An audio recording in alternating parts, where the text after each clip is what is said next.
But there is one thing I want all of us to understand this very evening. We are facing a very... You are on this very planet that Chukwokika Biama created to his glory. We welcome you to another explosive exposition of the very fraudulent contraption, the very diseased abomination that the British created for the enslavement of the children of light. We have come to destroy. We have come to render asunder. We have come to decimate that very tower of darkness, that very zoological republic, that very cesspit of iniquity and of evil. We have come that the blind may see. We have come that the deaf may hear. We have come that even those who through no fault of theirs, but as a result of having subjected themselves to a very disastrous educational system in the zoo, they have become stupid. Here we have come to enlighten and to educate without any apologies to anybody, without mincing words, without fear before our enemies, determined and resolute, indestructible, and the precipitous collapse of the zoo is inevitable. Absolutely inevitable. The devil may try all it can. Those who go before them to peddle falsehood, those who go to work for them, those who are the workers of darkness and of iniquity, we can assure them that we are resolute, we are determined, and there is nothing anybody can do to stop this very invade as many times as you like, kill as many people as you like, propagate falsehood after falsehood as many times as you like, buy up every media space in the zoo, go and connive with people in the diplomatic circles abroad, eyebrow consultancy firm in the world, select some diplomats in the zoo and bribe them, select those you send to the key countries around the world. None of these things you're doing is capable of stopping us. It doesn't matter what you say. It doesn't matter what you write. It doesn't matter the type of chatter you have behind our backs. All those things you're doing is a complete and utter waste of time, because Biafra must come. There is nothing anybody can do about it. That is why we preach this gospel. That is why we propagate this very message of redemption. That is why Elohim said that Biafra will come. You will not fire a bullet, but Biafra will come. Because Chukwokika has gone before us. And you will hear what will happen to the zoo in weeks and months to come. This is 1 year, 2020. They will never, ever, ever in their lives forget. It does not matter what the enemy does, is irrelevant. Buy over Twitter, buy over Facebook, bribe the British High Commissioner to Nigeria, bribe the US Ambassador to Nigeria, Department in America.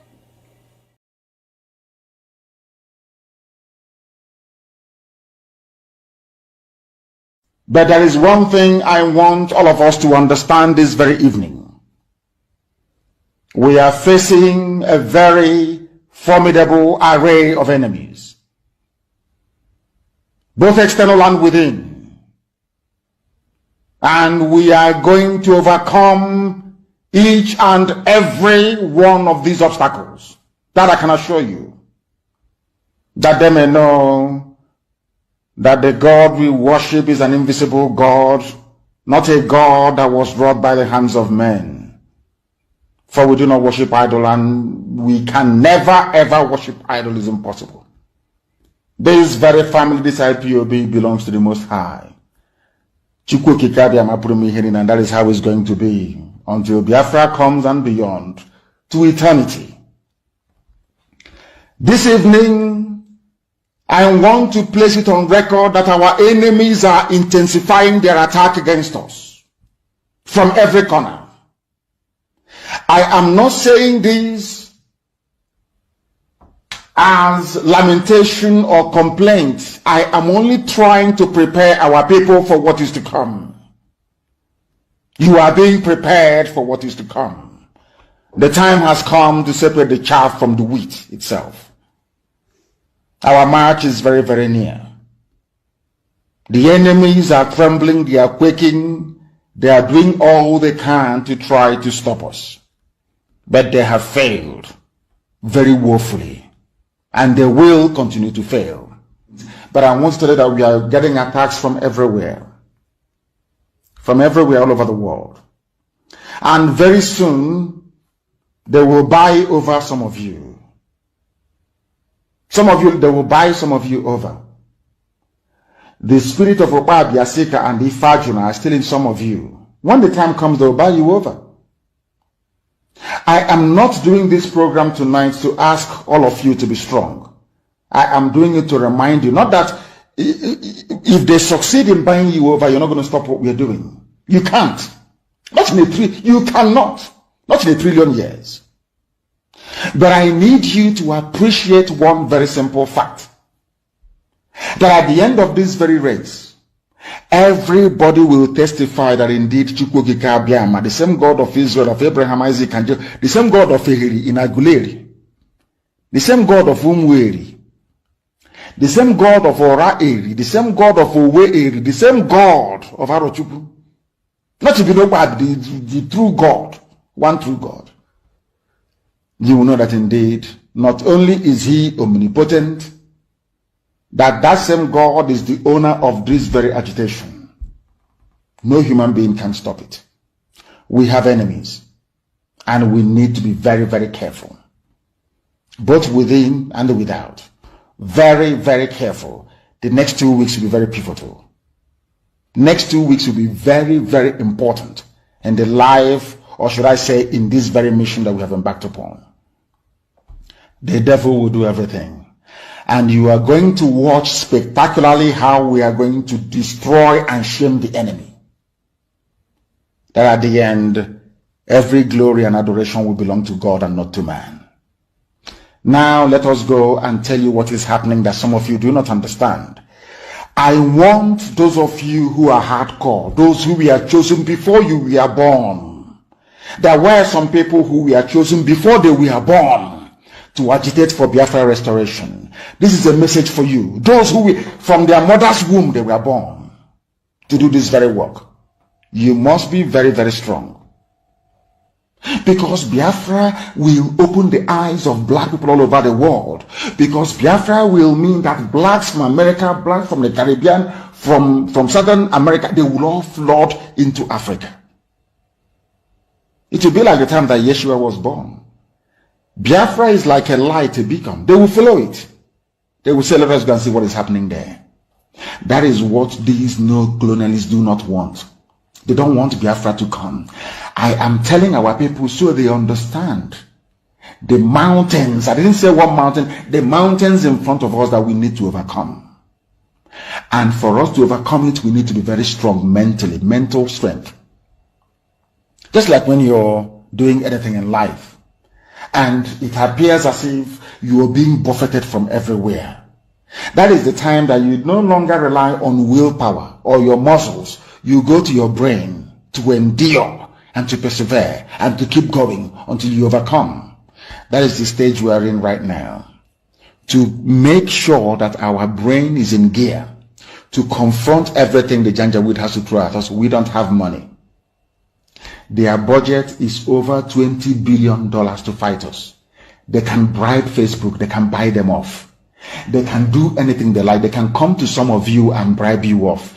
They can promise you what you've never had before. They can give you maybe a house in Dubai. They can promise you a vehicle. They can tell you, oh, we'll make you vice president. They can promise you anything to make sure that you're like them. But this very IPOB, this very hardcore is not going to move. And I will tell you why we can't move.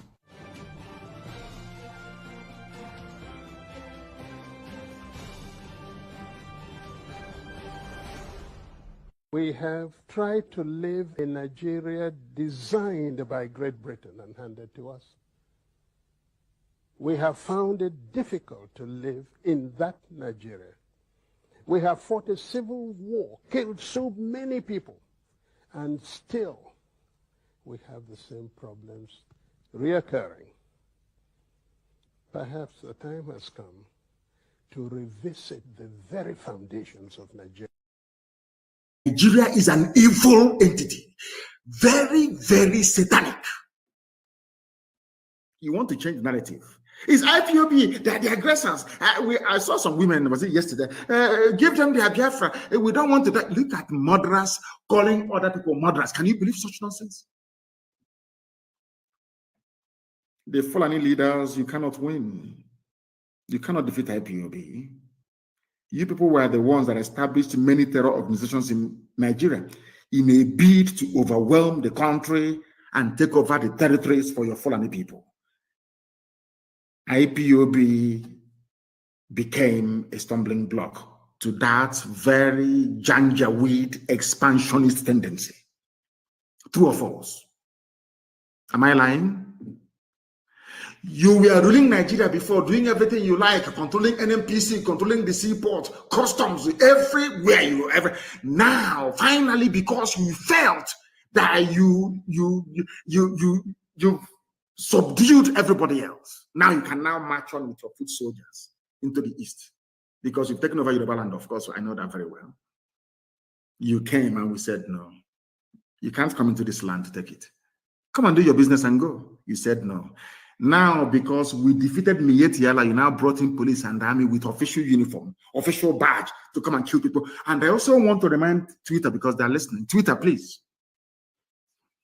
Do you know that in the Nigerian army and police, there are terrorists there? Are you aware that Nigeria actively recruited terrorists, killers and murderers and rapists, and gave them army and police uniforms? Are you aware of that?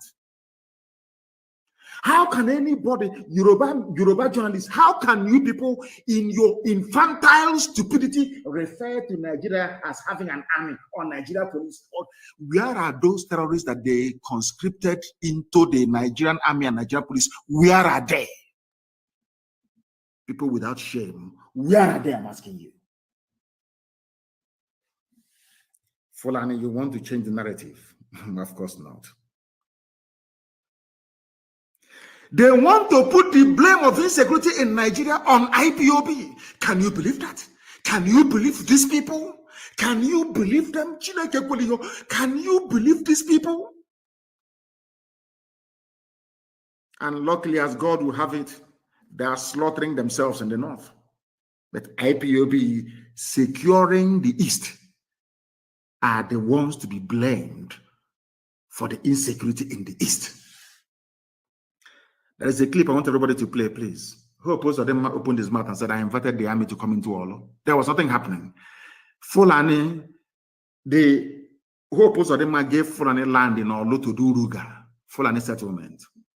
And we said no. We drove the Fulani murderers and terrorists away. Who opposed them now invited his friends, his masters from the north, to bring in their army and heavy machinery into Olu to kill us. That was how all these things started. All of you have forgotten. My black people in this UG, black, you have all forgotten the Genesis.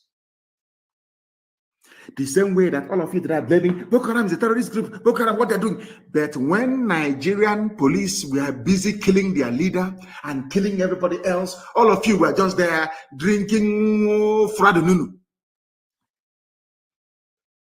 or doing betting on Chelsea versus Man U or Liverpool versus Man City.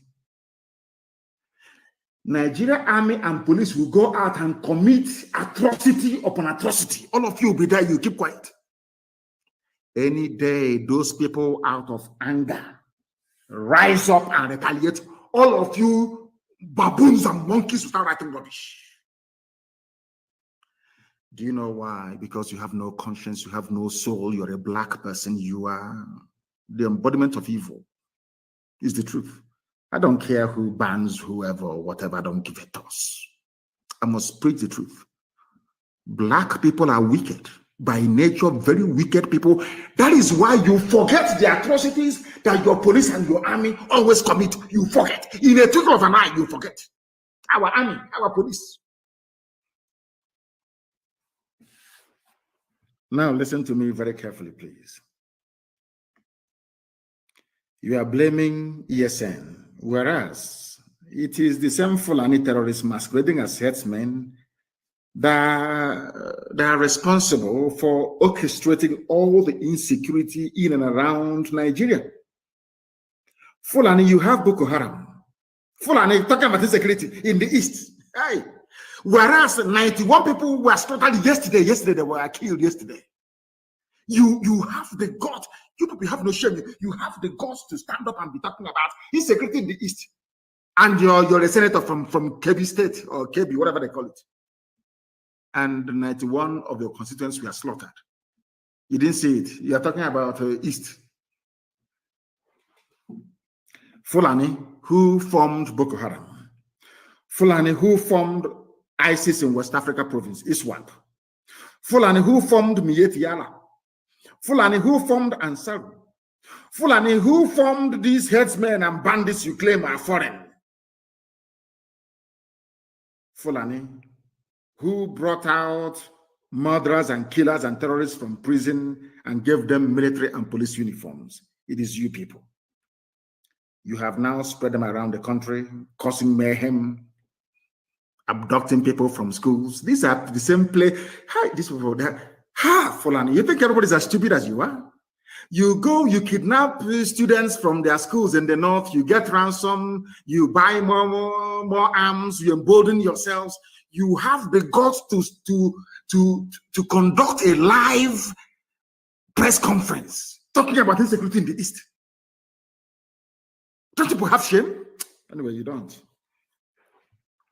Who are the bandits, or should I say terrorists, taking hostages of school children and demanding ransom? Are they not Miyetti Allah, Miyetti, the chief negotiator?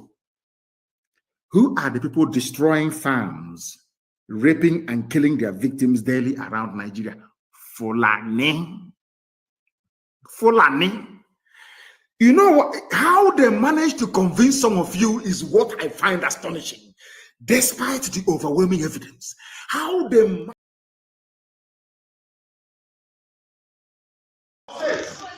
he did me something in my case. I refused him. He was conscious official. I asked him to recuse himself.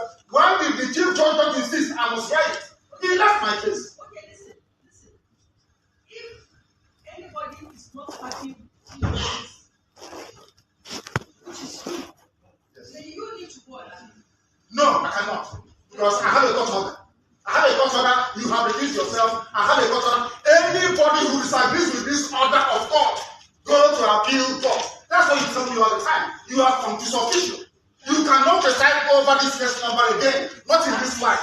You cannot. Not now, not tomorrow, not ever. A woman here cannot force this court to preside on my case. You cannot. Not today, not till forever. You are recused and you stand recused. Tell the chief judge, not the kind of said, go on appeal. I recused him from my case. The state recused Justice Adema from my case. I did not insist Adema must hear my case. I never insisted. So why must you insist to hear my case? I don't want you in my case. I don't need you in my case. You are biased. You are biased. You cannot be in my case. A woman should do the right thing. A chairman of the board of managers constitution is impropriety. Nowhere in the world is such nonsense done. You cannot be hobnobbing with lawyers, hobnobbing with justices, and you're proceeding a case. It's shameful. Absolutely shameful. Shameful. This is not a court of law. This is a shrine to injustice, and I will not subject myself to it. You stand recused and you must take my case. You cannot try me.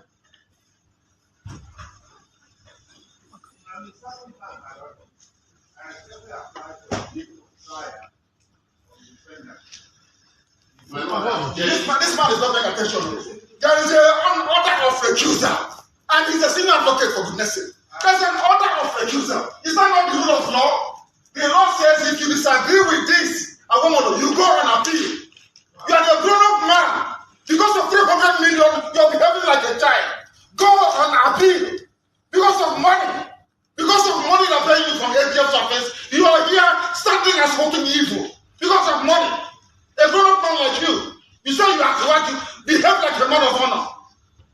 The rule of law says you go and appeal. His Lordship Peter, you go and try my case. Not on this planet Earth, I'm telling you that now. So stop wasting your time. So that, as I said, the issue of the past, that the defendant has indicated that he will not make a formal application and apply that the Lordship was a simply day for hearing. You are not well. You are not well. I'm telling you, this is God Almighty not well. This is an order of God. An order of God says, Justice Peter Nyako is recused. An order of God. Order she made as an order. The same Chief Justice writing the stupid memo he's writing. I recused him. He was functus official. He sat on appeal. I took him to NJC. I recused him. Why did he not say, I must sit on your case? Why in the case of his Lordship is he insisting? He wants to embarrass her. He wants to embarrass your Lordship by asking her to come and sit on this case. Is that what you're saying? There's an order of, give it to him, he doesn't have it. Give him an order of God. It's an order of God. Give it to him, he doesn't have it. An order, give him, he doesn't have it. It's an order of God. It's an order of God. I ask your permission to address you. But let me tell the defendant that in every sin life, there's need for wisdom. And wisdom is very important in this matter. telling lies. It is not right for you to be insulting the teacher. If you insult yourself, I will insult you. If you have no respect for yourself, I will insult you. Because people are telling the law, when it comes to Nnamdi Kanu, you turn the law upside down. The law says one thing. If the law says this paper is white, when I go to court, they say it's black. When I say it's black, they say it's white. Is that law? I'm asking you, a senior advocate of Nigeria, is that law? Is the memo from Chief Judge, is memo from Chief Judge sufficient to set aside a court order? The answer is no. Why do you want to change the law in my own case? His Lordship, Justice Peter Nyako, stand recused in my case. Cannot try me. Why don't you get it?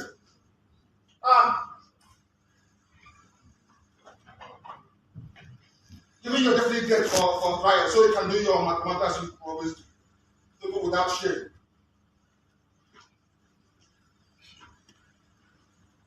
I have here before me for the benefit of Chief Awomolo because it seems he doesn't know the law. So I will tell him, this is national judicial policy of this country. Please give them a copy each. National judicial policy of Nigeria. National judicial policy. I will tell you what it says. Because you don't know, I will tell you. Talking about memo from the Chief Judge of the High Court. Judicial policy of Nigeria. 1C. I'm reading. Verbatim. In the performance of judicial functions, the judge is subject only to the law and must only consider the law. The rule of law in every common law jurisdiction in the world is that once an order of court is entered, the only way to set it aside is by going on appeal. That's the rule of law. You're a senior advocate, you don't know. I will go to see. A judge must not take or attempt to take orders or instructions of any kind from anyone, even the chief judge, from anybody that may influence his decisions in the performance of judicial function. It means that his lordship, having entered an order of court, a decision between myself and her,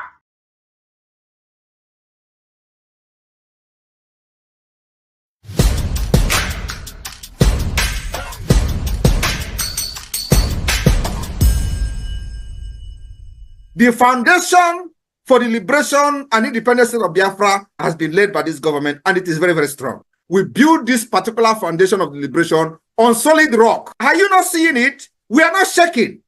I am standing very, very strong, making sure that I'm taking the bullet that they are firing at Biafra people, because their target is you. They believe that once they take Mazi Nnamdi Kanu out of the way, they will come for all of you.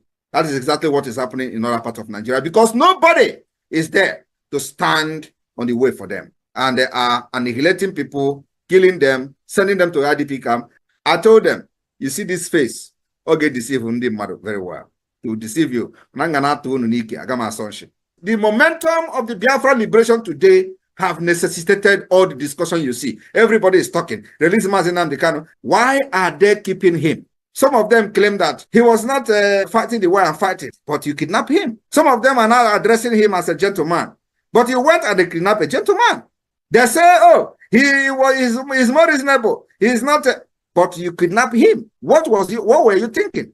All of them contributed money. When Mazi Nnamdi Kanu was speaking, it was their headache. They couldn't sleep every day. Oh, Mazi Nnamdi Kanu, he's destroying Ali Igbo. Oh, Mazi Nnamdi Kanu, he's doing this, he's doing that. Today, Mazi Nnamdi Kanu is no longer destroying Ali Igbo. Mazi Nnamdi Kanu is no longer causing problem. Mazi Nnamdi Kanu is no longer is the good man. He's the only man now that is very reasonable. And I have not even started, because you see what Agaku Nigeria Igwe. Agaku Nigeria Igwe. And you know the next level is by taking all their terrorist barracks, taking all the government houses. That is the next level we will go, because it is part of the defense of our land. These places are places where the attack against our people are being planned.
Iwe were iwe gị n'ọnụma gị wee bịa leta anyị.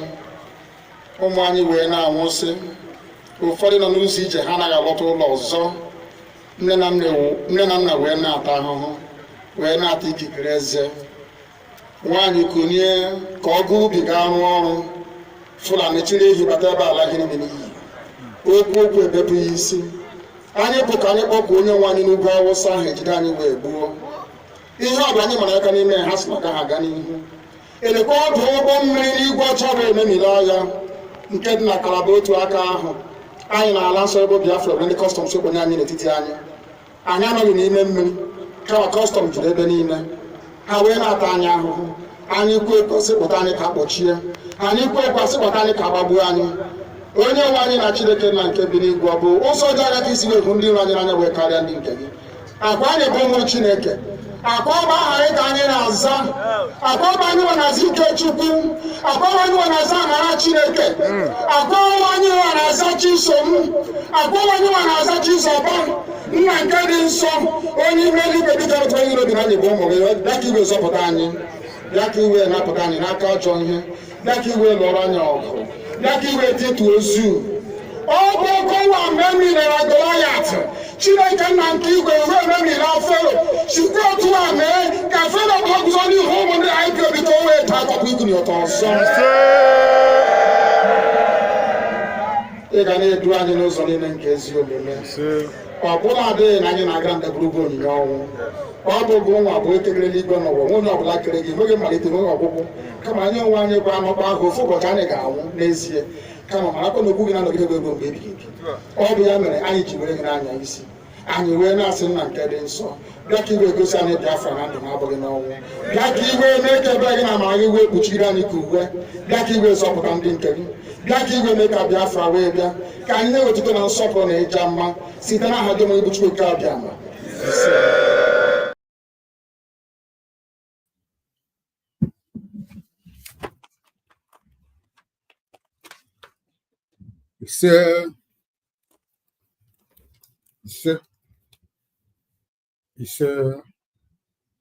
Good evening, Biafrans. Good evening, lovers of freedom, friends of Biafra all over the world. I welcome you this evening to this program here on IPOB Western Cape Media TV. I thank you for being part of this program this evening. I thank you for joining us from your location this evening. It's a pleasure to have you. We appreciate you. We thank you for your support. Thank you for sharing. Thank you for liking.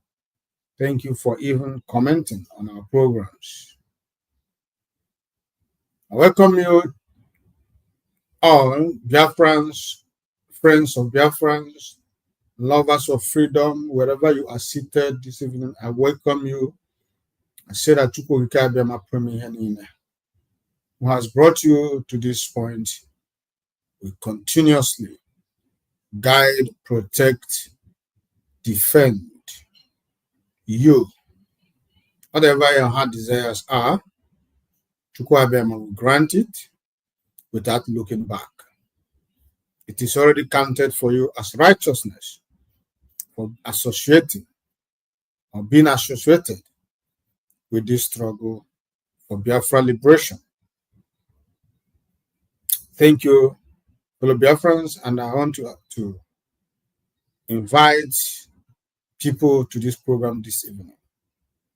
You have to invite your friends, your relatives, your family members. Share our program in all groups, your WhatsApp group. Share it both in your village group, friends group, everywhere. Make sure that you share the program also on your Facebook page. Share it on your YouTube channels. Share it on your Twitter handles. Everywhere that you know that it's important. Make sure you share our programs. Please do share our program. Don't just come, sit, and watch us.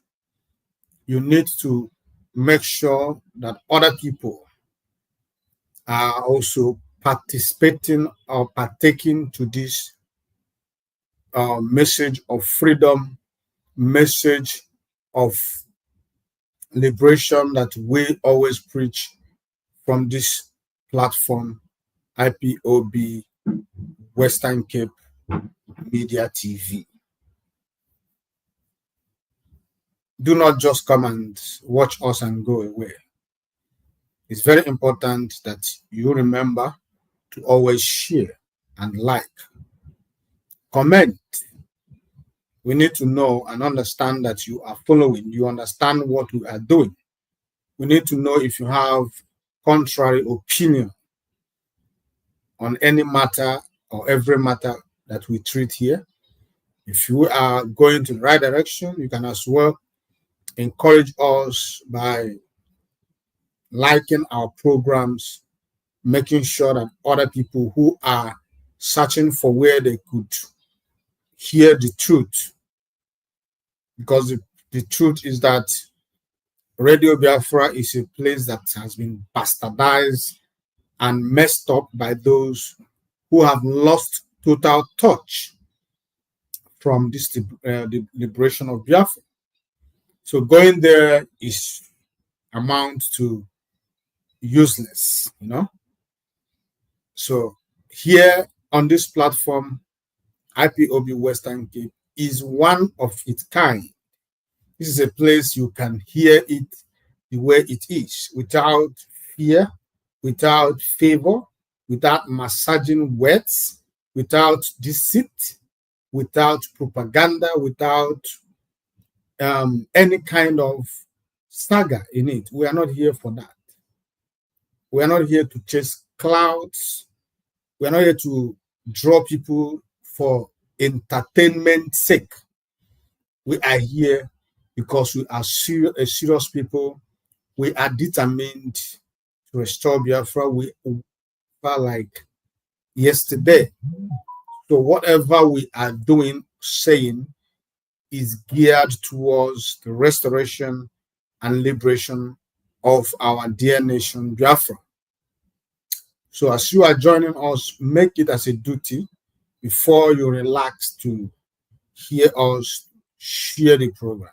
That should be the first thing you do. The reason you always receive notification is because you always share our program, you always like our program. So whenever we come live, you must get a notification that we are live. That is it. So I welcome you all to this evening program. As you know, we always bring you that which is necessary. We do not want to waste your time or you to waste your time listening to us. We make sure we bring you pressing information. We make sure we bring you current affairs, things that has to do with the liberation of our nation, Biafra. We also bring you news surrounding our leader. We make these things as a point of duty to make sure you know and understand what's up with our leader. How things are going, what is expected, or what is happening with our leader. That is the need. That is your benefit of being here on this platform, IPOB Western Cape. So I thank you for making it your own. We are doing this together. We are moving mountains together. We are breaking through together. The glory belongs to all of us, not for one person, but all of us. So whatever you know, according to Onye Ndumazi Nnamdi Kanu, whatever you know you can do for Biafra to be restored, go ahead and do it. The support is there already. Naturally, you are supported. As long as you do not sabotage, as long as you do not stampede or stand as an obstruction to what we are doing, whatever you are doing to make sure that Biafra is restored sincerely from your heart, you are supported. Mazi Nnamdi Kanu has given you go ahead. Therefore, wherever you are, whatever you know you can do for Biafra to come, do it. So I thank you for supporting us as your people, as your own. And like I always said, we are in this together. Before I continue this evening, maybe this is your first time seeing us. This is IPOB Western Cape Media TV. Here we speak nothing but the truth. We are without fear of evil. We are fearless before our enemies. We are not here to represent any individual, but we are here to represent and to defend our fatherland, Biafra. Because for us, it is Biafra today, tomorrow, and forever. If you are offended by our result, we have no apologies for that. Mazi Nnamdi Kanu is the leader of the indigenous people of Biafra, IPOB, worldwide. And his position is incontestable. IPOB is here to restore Biafra. We are not going to be swayed until Biafra is restored. Welcome you to the program this evening on this platform, IPOB Western Cape, saying it the way it is. We are also fearless before our enemies because truth is our hallmark. We do not care. We do not give a damn. All that matters to us is that we say it exactly the way it is. However you feel, whatever you are feeling, it's not our problem. As long as we say it and it is the truth, the rest is left for you to digest.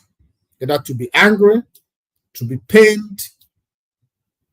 It is purely your business. And also this evening, I want to tell you that we are live on Facebook. I mean, we are not live on Facebook. We are live on YouTube, IPOB Western Cape Media TV. We are live on Twitter, X, formerly Twitter. The name remains IPOB Western Cape Media TV. Please make a choice.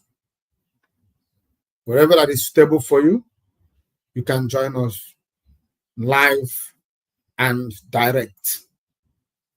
And also, if you have not followed us on our YouTube, you can go now and subscribe to our YouTube channels.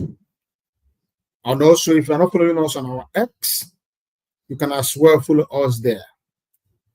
You have to be following us in all our social media handle because a lot is happening. We are always around, we are tweeting, we are sharing, we are following up. We make sure that our Twitter page is lively. We dish out informations. That is the need for that. So please go and follow us in all our social media platforms. It is very, very important that you do so. Thank you. I bring greetings to you, fellow Biafrans, lovers of freedom, friends of Biafra. From my coordinator, Mazi Innocent Alia. Mazi Innocent Alia is the IPOB Western Cape representative. Mazi Innocent Alia is the one representing Mazi Nnamdi Kanu in flesh and the blood. Mazi Innocent Alia is doing everything necessary and possible to make sure that IPOB Western Cape does not die. He has given him his all, both his time, both his money, both his reputation, his family, his security, everything in line to this struggle. He is a believer. He has never backed out. He has never looking back. He is the IPOB Western Cape representative. He is doing his job judiciously.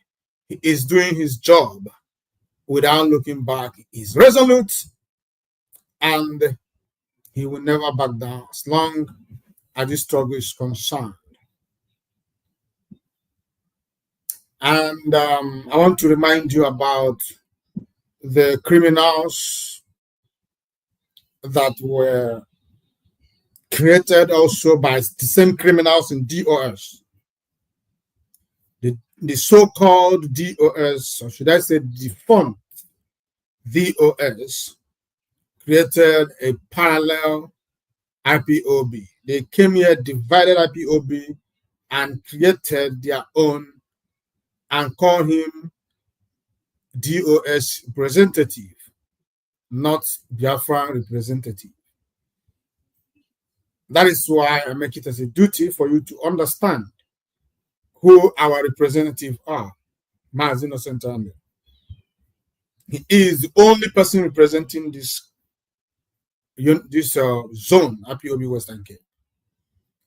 If you come out around anybody parading himself as IPOB Western Cape representative, if his name does not correspond with this name I just told you, Innocent there, please, for the sake of the oath you took, for the sake of your sanity, for the sake of your unborn generation, please run away from your life.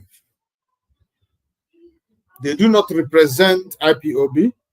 They do not represent Mazi Nnamdi Kanu. They represent their masters who have sent them to destabilize and to discourage the faithful. So I told you this evening, as always, to be wary of such people, be on the loop. Make sure that you are not deceived. Make sure that you are not distracted. Always ask, who are you? Very important.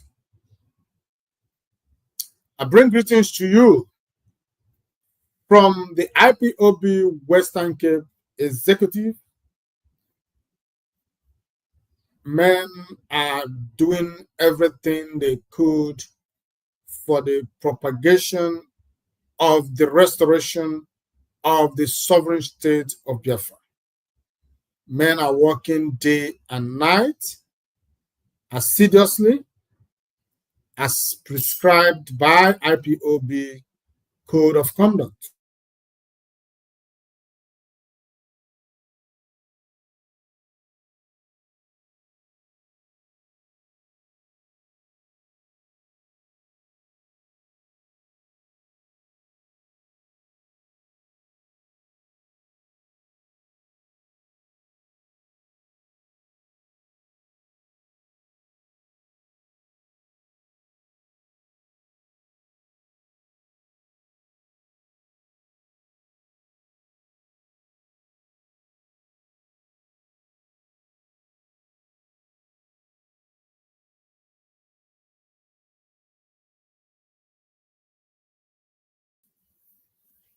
From the family members of the IPOB Western Cape Zone, I want you to know that men, every one of us, are doing that which is necessary in making sure that this struggle never no corruption. So I thank you for listening. I am Mazi Onyebuchi. I am your host. By the special grace of Chukwu Gabi Amapremi, I am the Parklands Unit Coordinator. I am a Biafra. I believe in Biafra. There's nothing that gives me joy than to be a Biafra. I'm happy that I'm part of those who are propagating, who are working restoration of the sovereign state of Biafra. That is what gives me joy, gives me alive every day.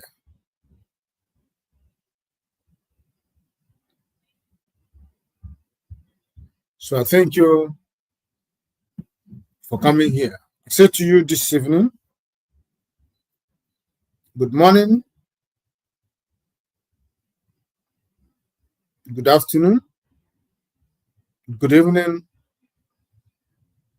and good night to some of you. Depend where you are watching me from this evening. As always, we are having network problem.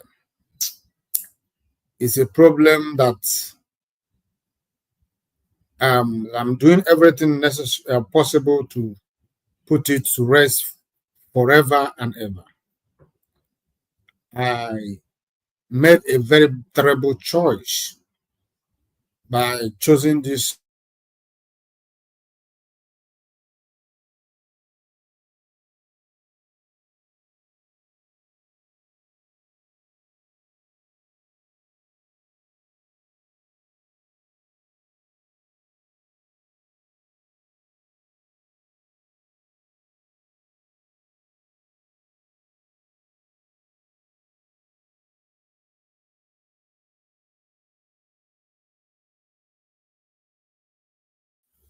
I'm doing everything to see how I could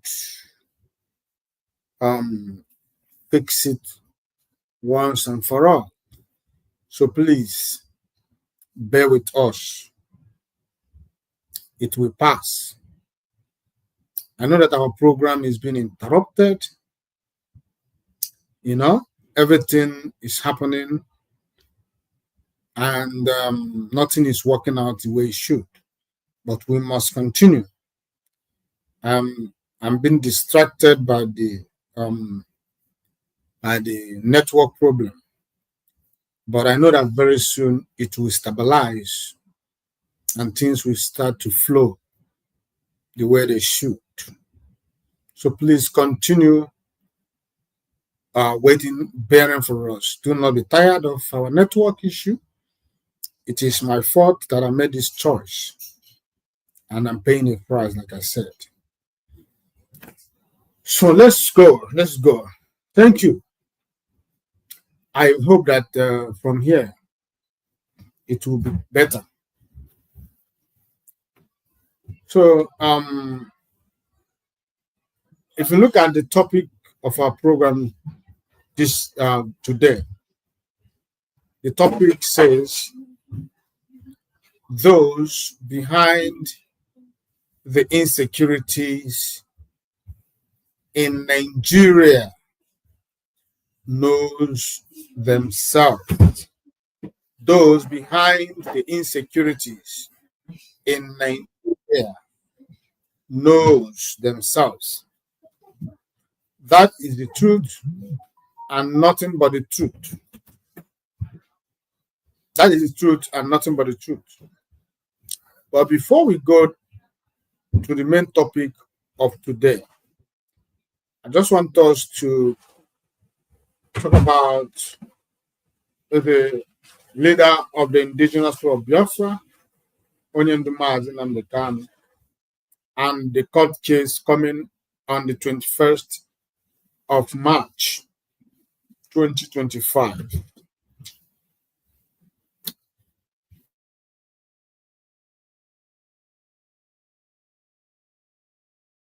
If a video clip of Mazin Nnamdi that I played before this program, where he was fighting for his life in the presence of Binta Yako, that was few weeks ago when he appeared in court. Lo and behold, it was Binta Nyako who recused herself already, making a U-turn to continue. And Mazen Kanu said, no, you cannot be in this case, not today, not tomorrow, and not forever. And when he said it, I knew that he has defeated the plans of the enemies, because they wanted to use that woman, Binta Nyako, to destroy Mazi Nnamdi Kanu. They wanted to use that woman to bring Mazi Nnamdi Kanu down. That woman was a bad news. But, you know, Mazi Nnamdi Kanu is Anungankampi. He's a tough nut to crack. He knows his way. He knows what is right. He knows it's right. He is an intelligent human being. So he knew the plans, the Fulanese, and the Nigerian government, headed by President Tinubu, wanted to achieve. He knows. Hence, he asked that that judge be recused, citing impartiality, citing partiality and on or whatnot. Immediately, he made that request. Binta Nyako took it. She was put under a supreme power that day that made her to jump into it, accepted to be recused. But when she returned back, she was rebuked by those who sent him to destroy Mazi Nnamdi Kanu. And they asked him, and asked her to go back to the case. But it was rather too late for her. It was rather too late to cry. She has recused herself, returned the file, and that's the end. That closed it. That closed the chapter for her in that case. So when they wanted to do the judicial abracadabra, they wanted to return her, Mazi Nnamdi Kanu, knowing his right, said it will never happen. And it never happened. Binta Nyako is no more in charge. A new judge is now in charge. That is Justice Omotosho of the Federal High Court, Abuja.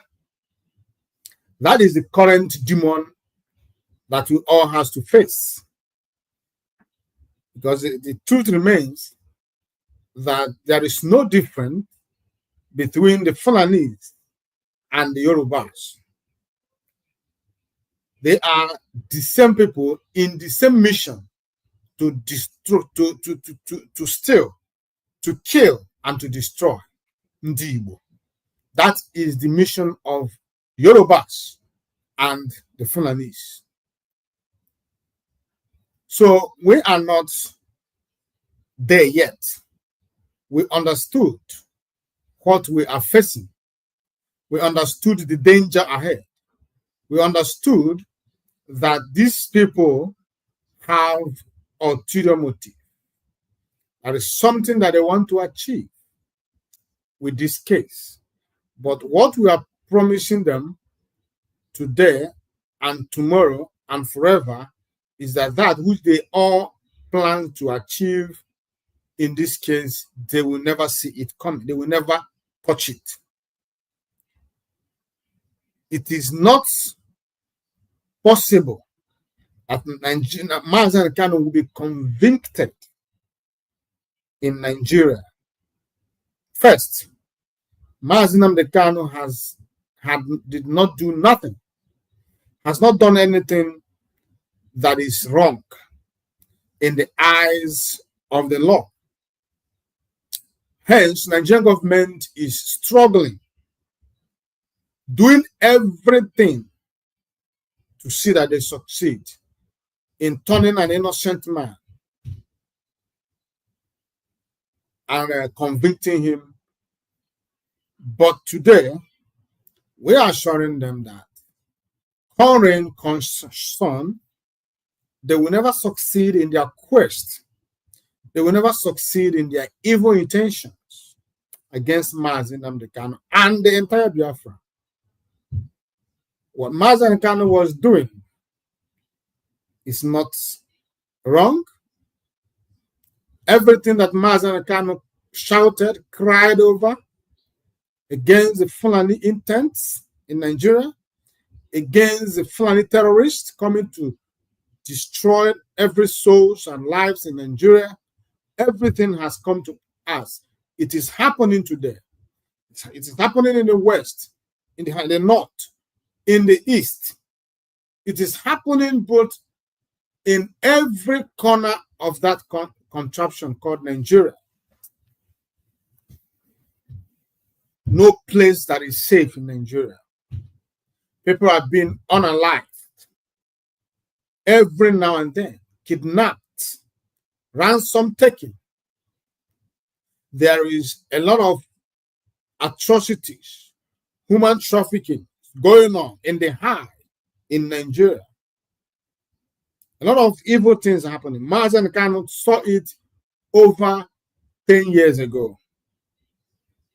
And he never hid it from anybody. He continuously talked about it, calling the attention of the Nigerian government and the entire Nigerian as a whole. But none of them took him serious. They saw him as a mad person. They saw him as a troublemaker. They saw him as one who wants to destroy their dear country. Britain saw him as one who wants to destroy their business empire. Hence, they went behind, planned for his kidnap.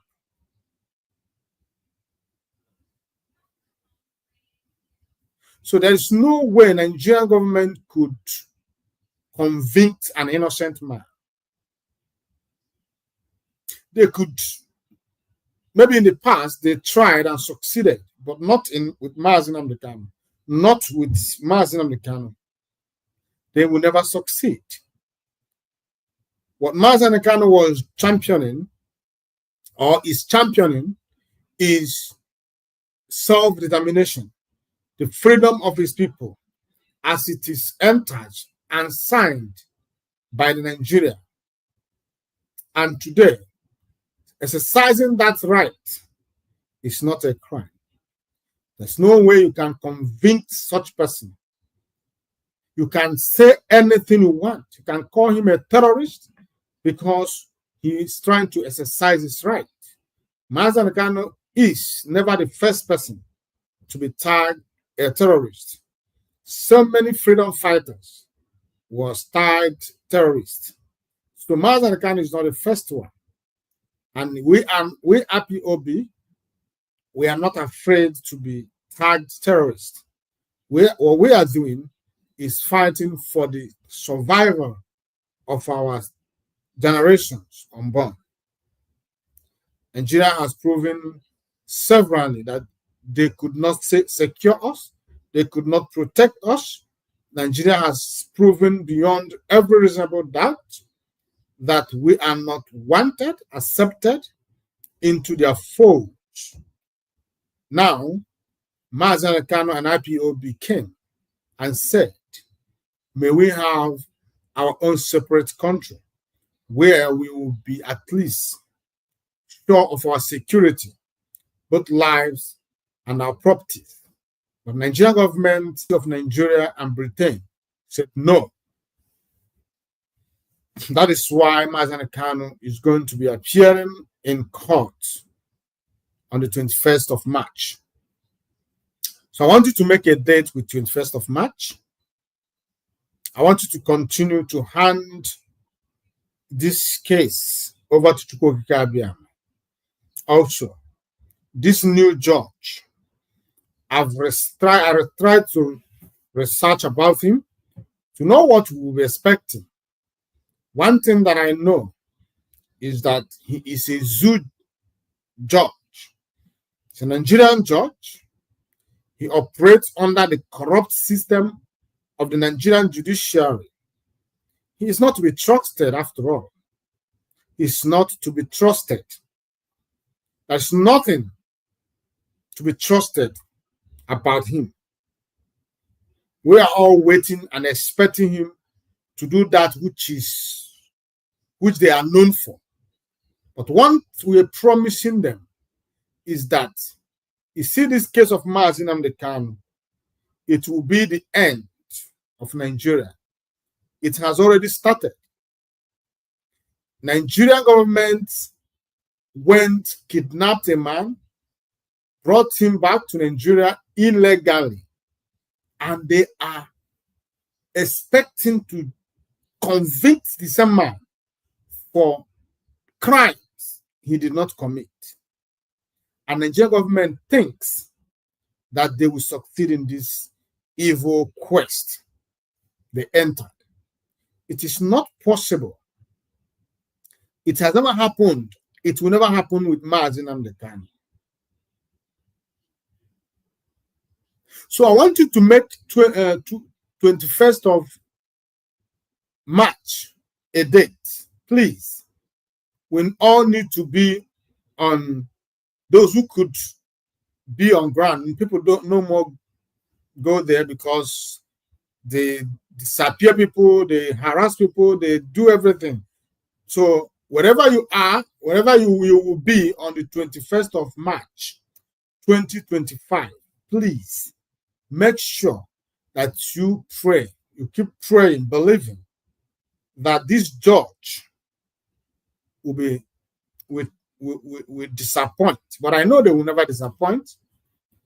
I know that they will never disappoint. But whatever he is coming with, we are waiting to see. We are waiting. He's coming. And on the 21st of March, that is next week. Next week, is it Friday? It will be happening. It will be happening. But then, we must have known what the hand he's coming with. Makasa akonye wetere KJ. So by the time he show us the hand he's coming with, now we know the one to follow him up with. But one thing I know is that no matter how they try, they can never turn this case against Mazi Nnamdi Kanu. It can never happen. It can never happen. So I call on the new judge, Justice Omotosho of the Federal High Court Abuja, to do the right thing. Mazi Nnamdi Kanu was kidnapped by the former government of Nigeria in Kenya. And after days of torture, they extraordinarily renditioned him to Nigeria.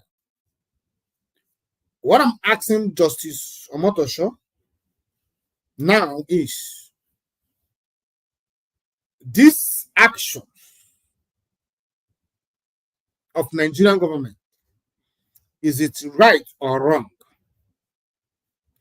In this situation, if it is wrong, what will be the outcome of this case? What will be the penalty to Nigerian government? Do you think that it is right for Nigerian government to profit on top of this evil? Do Nigerian government have the right, the jurisdiction, or any court in Nigeria have the jurisdiction to try Mazi Nnamdi Kanu under these circumstances? That is the question we are throwing to this Justice Omotosho, who has taken over this Mazi Kano's case. I know that this case will be starting afresh. Yes, it is on reset, starting afresh.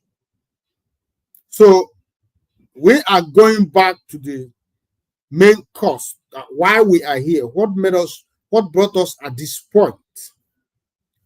What brought us at this point is that Mazi Kano in 2015 was arrested by then President Buhari's government after spending 2 years in prison. Mazi Kano, a bail was granted to him by the former judge, Justice Binta Mutala Nyako, something, yes.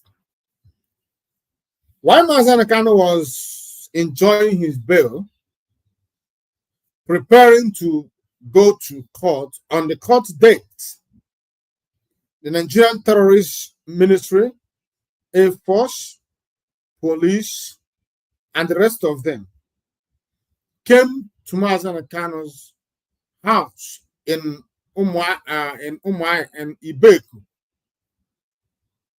in Abia State with armored tanks, jet fighters, machine guns, AK-47, and all kind of sophisticated weapons. In the process, 28 men were unalived in Mazi Kano's country home. Mazi Kano barely, by act of providence, escaped assassination on that day. No other person knows how Mazi Kano managed to escape the onslaught from the Nigerian government. With all the injuries and everything that happened to him, he managed to escape the shore of Nigeria. Who wouldn't do so? Who wouldn't escape for his life when his life is under threat? Who wouldn't do so?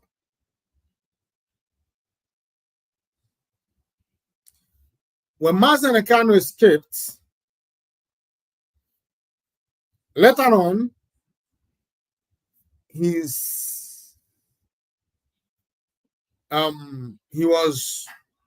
appeared in Israel. From there, he tried to rebuild his life. The next thing that Nigerian government did was to go to the former judge and obtain judgment against Mazi Kano, saying that Mazi Kano jumped bail. And then what the judge could do, after hearing from both Mazi Kano's lawyers, was to revoke Mazi Kano's bail under the excuse that he jumped bail a man who was running for his life.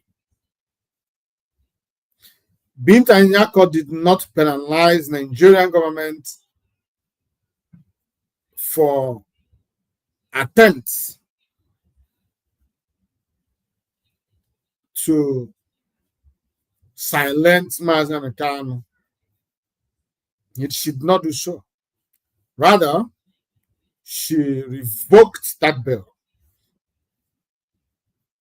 That gave Nigerian government the conviction that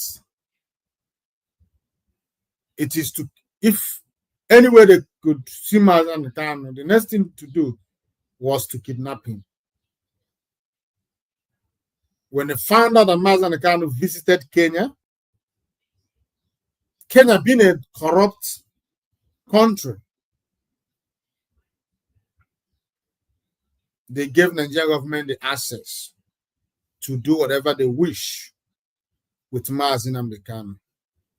At the end of the day, Mazi Kanu was kidnapped in Kenya. After several days, he was extraordinarily renditioned back to Nigeria. After a series of court battles, the appeal court discharged and acquitted Mazi Nnamdi Kanu, saying that for Nigerian government to go and kidnap Mazi Nnamdi Kanu, breaking every treaties that they entered, both international and local. Nigerian government went against their own constitution to kidnap Mazi Nnamdi Kanu and brought him back to Nigeria. Kidnapping is a very serious case, both to government and to the individual citizens of any country in the world.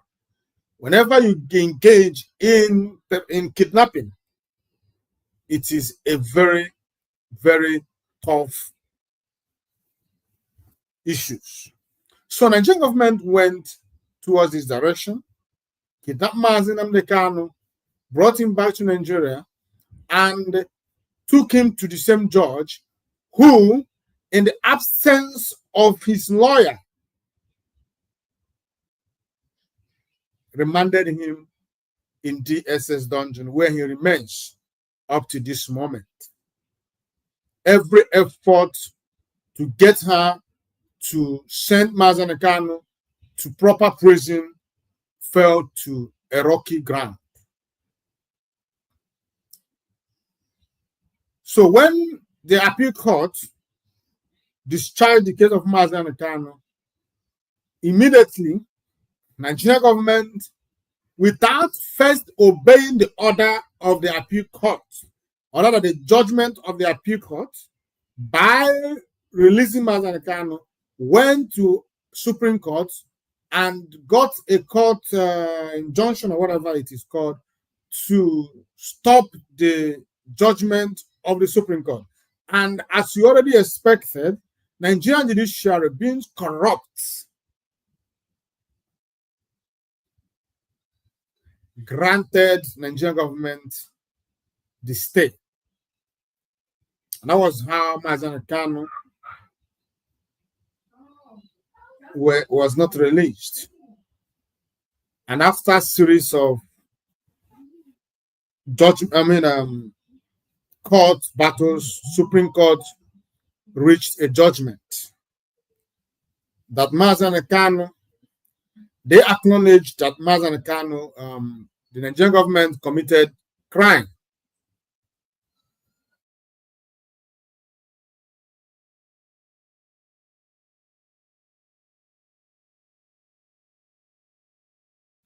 In the way and manner which Mazi Nnamdi Kanu went back to Nigeria. But they said that Mazi Nnamdi Kanu must stand trial in Nigeria, going contrary to the former judgment of the appeal court. They also made a very significant ruling too. They said that the Mazi Nnamdi Kanu's bail was revoked in error, that they are sending him back to the trial judge to rectify and correct this mistake. That the revocation of his bail was a great injustice against him. So Supreme Court indirectly was saying that Binta Nyako must restore Mazi Nnamdi Kanu's bail because he never jumped any bail.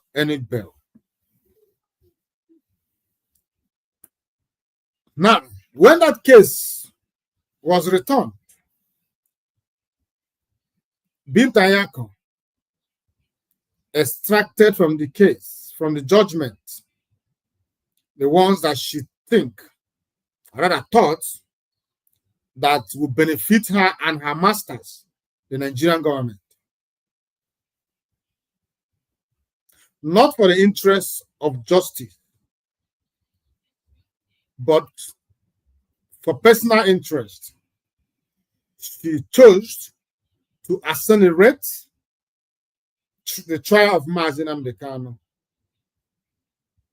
and refused every attempt made by Mazi Nnamdi Kanu and his lawyers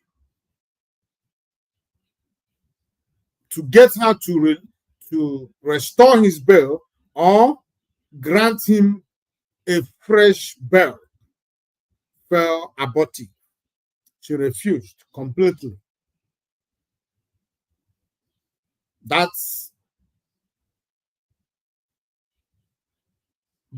was one of the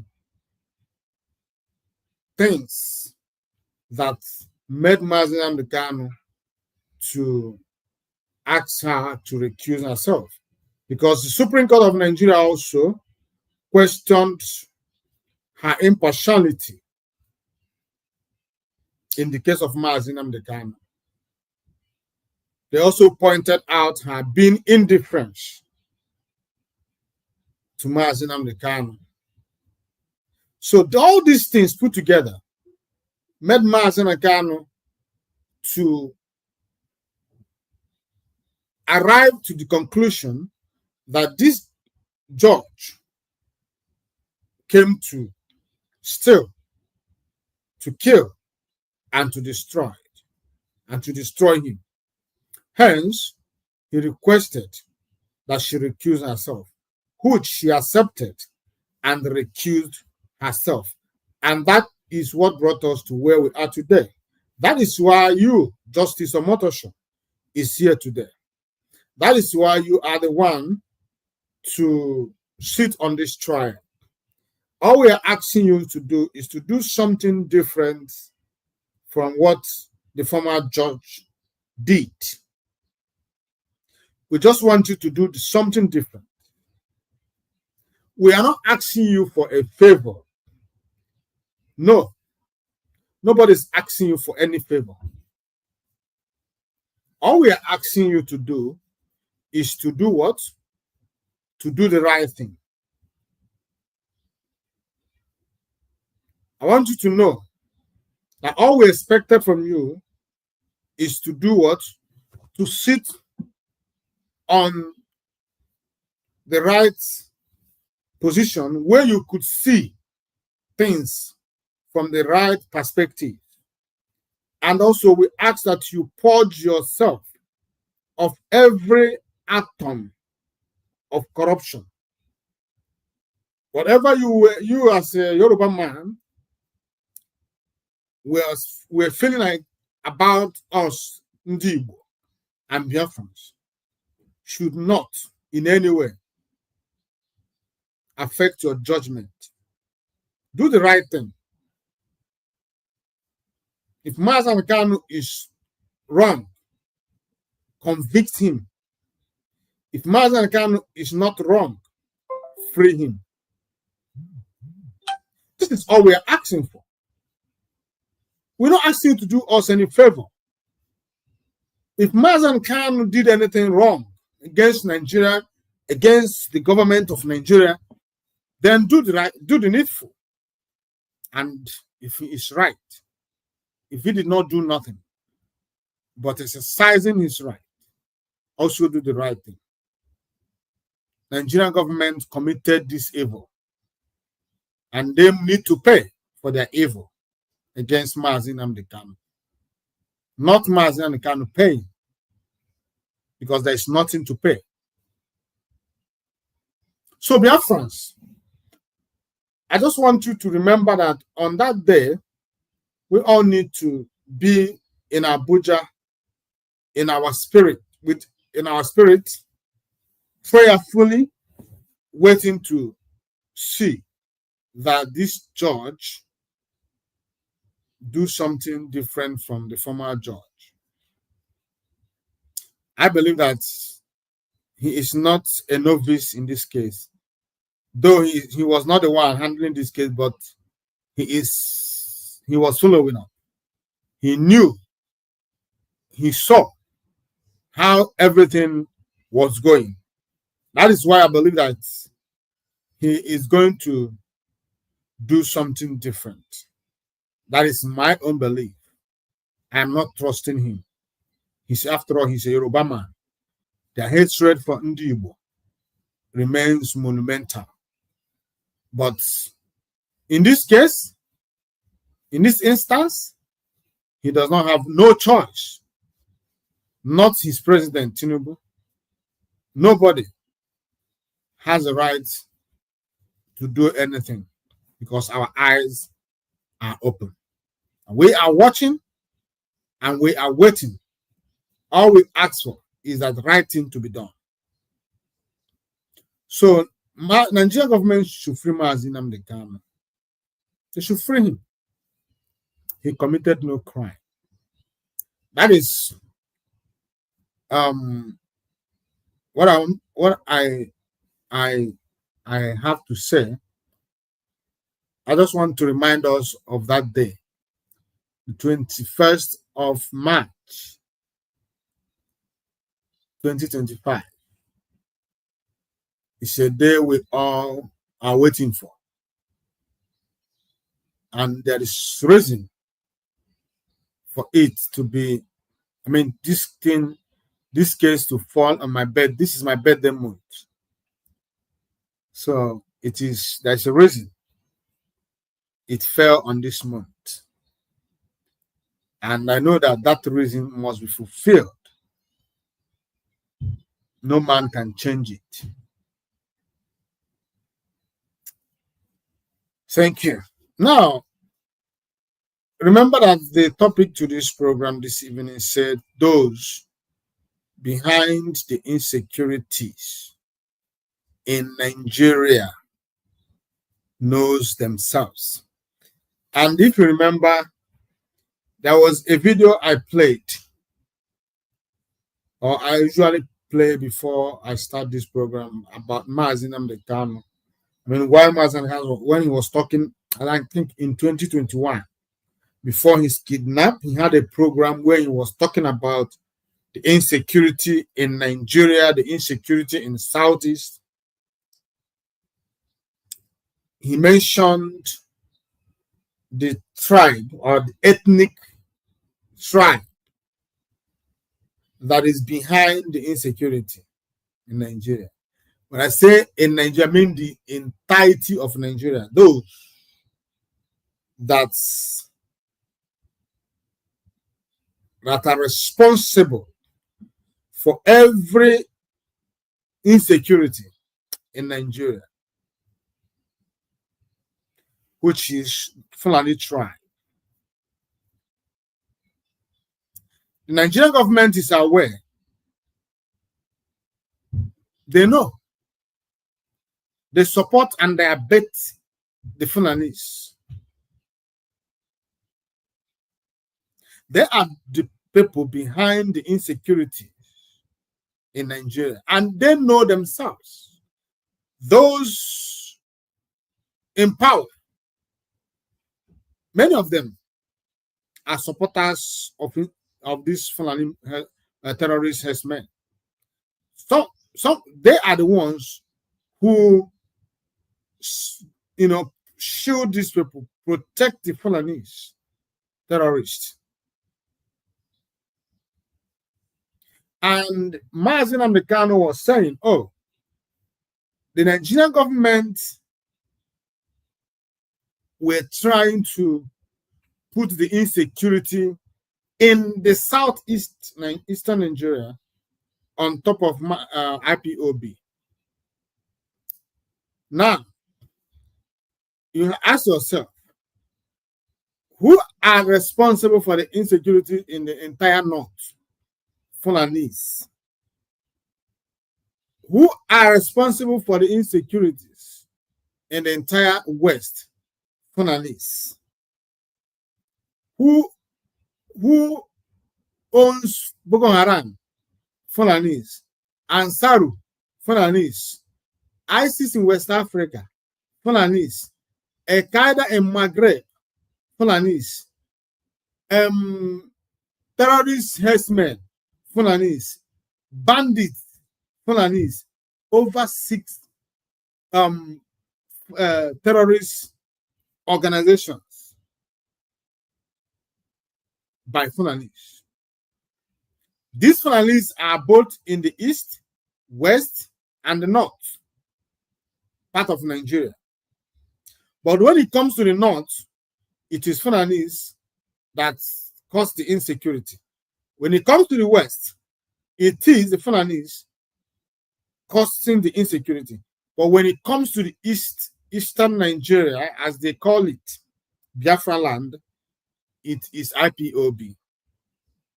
Now, how could someone in his right thinking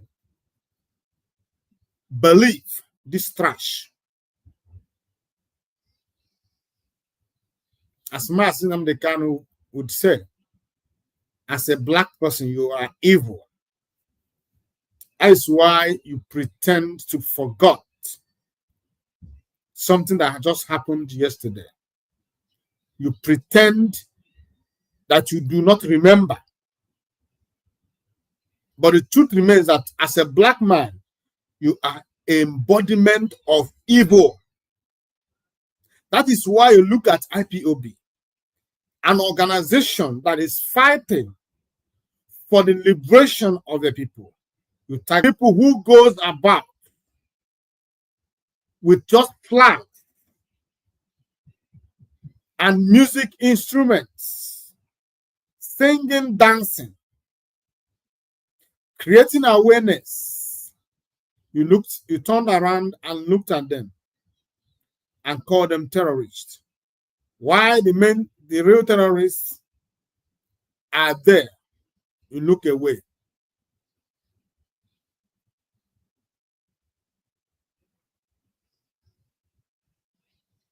So today, like Kanu rightly prophesied 10 years ago, while he was talking about the invasion of the Fulanese from the Sahel region, he told you that they are coming. And when they come, they will unalive you, and they will rape your wives and take your young men and sell them for slavery. Mazi Nnamdi Kanu said it many, many years ago, when the presence of these people were not noticed. But Mazi Nnamdi Kanu saw it, and he was saying, they are coming from the Sahel region. Fulanis are coming. This is their intention. They are coming for jihadist sake. They are coming to take over our land. They are coming to rape, to pillage. They are coming to do all manner of evil, because their intention is to establish Nigeria as a Fulani country. Because so much despise these people that they do not have a place in the entire world where they call Fulani land. This is Fulani country. This is where Fulanis are indigenous. There is nowhere in the part of this world.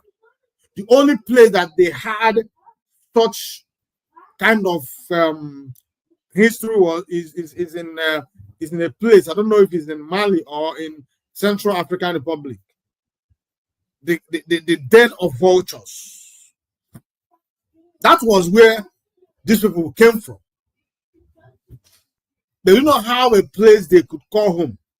So they are looking for a place where they could settle and call it Fulani country. Mazi Nnamdi Kanu told you all that this is the intentions. This is their intention. They are coming. Protect yourself. Prepare yourself. Instead of Nigerian government to look into it, they rather turned around and started looking for Mazi Nnamdi Kanu. Today, both those in the west, in the north, and in the east are feeling the heat. They are being unalived in hundreds. Before, we hear it only in the middle belt and in some part of the north. Today, it is happening both in the north, in the middle belt, in the east, in the south region, in the west. Every part of Nigeria are feeling this heat. People are running helter-skelter. There is no hiding place for anybody. Those who refuse to go back to their villages, by the time they returned, their villages are gone. And they have no place to go. When these terrorist Fulani people came, they will burn down, unalive as many people as they could. The rest will run away. As they are running away, these Fulani terrorists and their families are filling the gap because nature abhors vacuum. They are filling and changing the demography of all these places. By the time you return back, you may not recognize your village anymore. They have given it a new name. They have changed the setting, and they have installed their own rulings, their own Sharia judge, Sharia court, Sharia way of life is what you will see. The language you do not understand. That is the act. That is the desire. That is the plans of these people.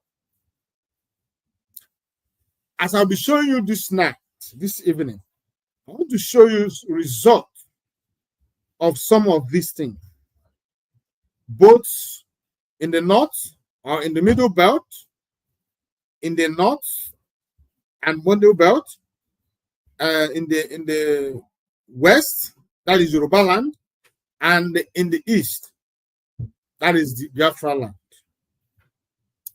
If you remember, there was a Yoruba Afenife youth leader or something who was kidnapped the other day.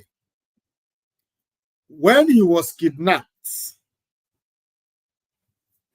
it was all over the social media, and he was begging for his life. I played his video here then, and I heard that after everything, about 17 million naira was paid for his freedom. He gained his freedom and he was released. Thank goodness. He didn't die in the hands of this terrible Fulani terrorist. Now, the man has something to tell us. After his freedom, he has something to tell us. I'll be bringing you, before I play all these videos, I want to read his report. He has something to say to the world and to those who care to listen. But one thing about Nigerians is that they do not care. If it is happening to someone, it's not their business. Even if you like, cry, shout, tell them, oh, this is what is going on. They will rather turn back and say, oh, he wants to tarnish the image of our country. Just like the young lady who came to the youth copper who came to talk about the hardship in Nigeria, who came to talk about how the current president of Nigeria, Tinubu, is doing virtually nothing to see that things change in Nigeria. People are paying, people are living through their teeth, people are going through hard times, real hard times, you know? So instead of the youth to stand by her, the same youth are coming to address her as arrogant and a woman without respect. Some of them went on to say, oh, he called him Tinubu. He didn't put president. Someone, you are not better than that lady. You are passing through the same hunger and starvation. You're passing through the same hardship. You go to the market, you buy things very expensive. The same thing the lady was talking about, you are going through it on a daily basis. You don't have a special market where you go to buy things. You buy from the same market. You pay through your teeth. Instead of you, one thing about Nigeria is that the Nigerian citizens always side with their oppressors against the oppressed. That is the and what brought all these things is nothing but pure tribal. They are so tribalistic in Nigeria. Go and check those who are condemning this lady. They are all Yoruba people. And you ask these Yoruba people, are you people do you have a special price that you buy things in the market? Or you bought things the same amount the rest of the Nigerian citizens buy things? The truth is, the answer is yes. So why are you defending a man who made it possible that you are going through all this pain because he's a Yoruba person? Okay. So that is the problem with Nigeria. So this man is talking, and the rest of Nigerians do not care because, after all, it has not happened to them. They forgot that it happened to this man, he survived. If it happens to you, you may not survive. You may not live to tell the story. Even if you have all the money. Some people have, after paying the money, the ransom, they still got killed.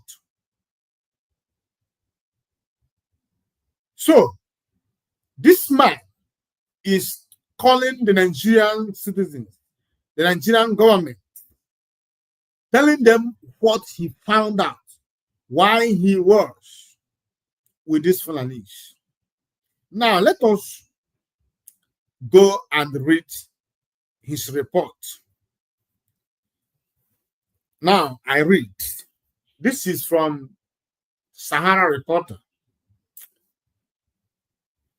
The National Youth President of Afenifere, Prince Eniola Ojajuni, has called for urgent action against the rising wave of kidnappings by terrorist herdsmen in southwest Nigeria. Speaking at a press conference, Ojajuni recounted his recent abduction, describing it as a wake-up call for the government and security agencies. On February 17, 2025, I was ambushed near Akoka, Ondo State. While traveling to Abuja, armed Fulani terrorist herdsmen disguised in military uniform opened fire on my vehicles. They disguised on military uniforms. That is to tell you that nobody is safe in Nigeria. You do not know who is the real military. You do not know who are the fake. The only thing you know is that whenever you are going out, you just have to hold your hearts in your hands because both the terrorists and the military, all of them, wears military camouflage, carrying AK-47. So, if you are lucky enough, you could fall into the hands of the real military men. But if you are unlucky, the fate of this man could befall you. But whichever way, we must continue.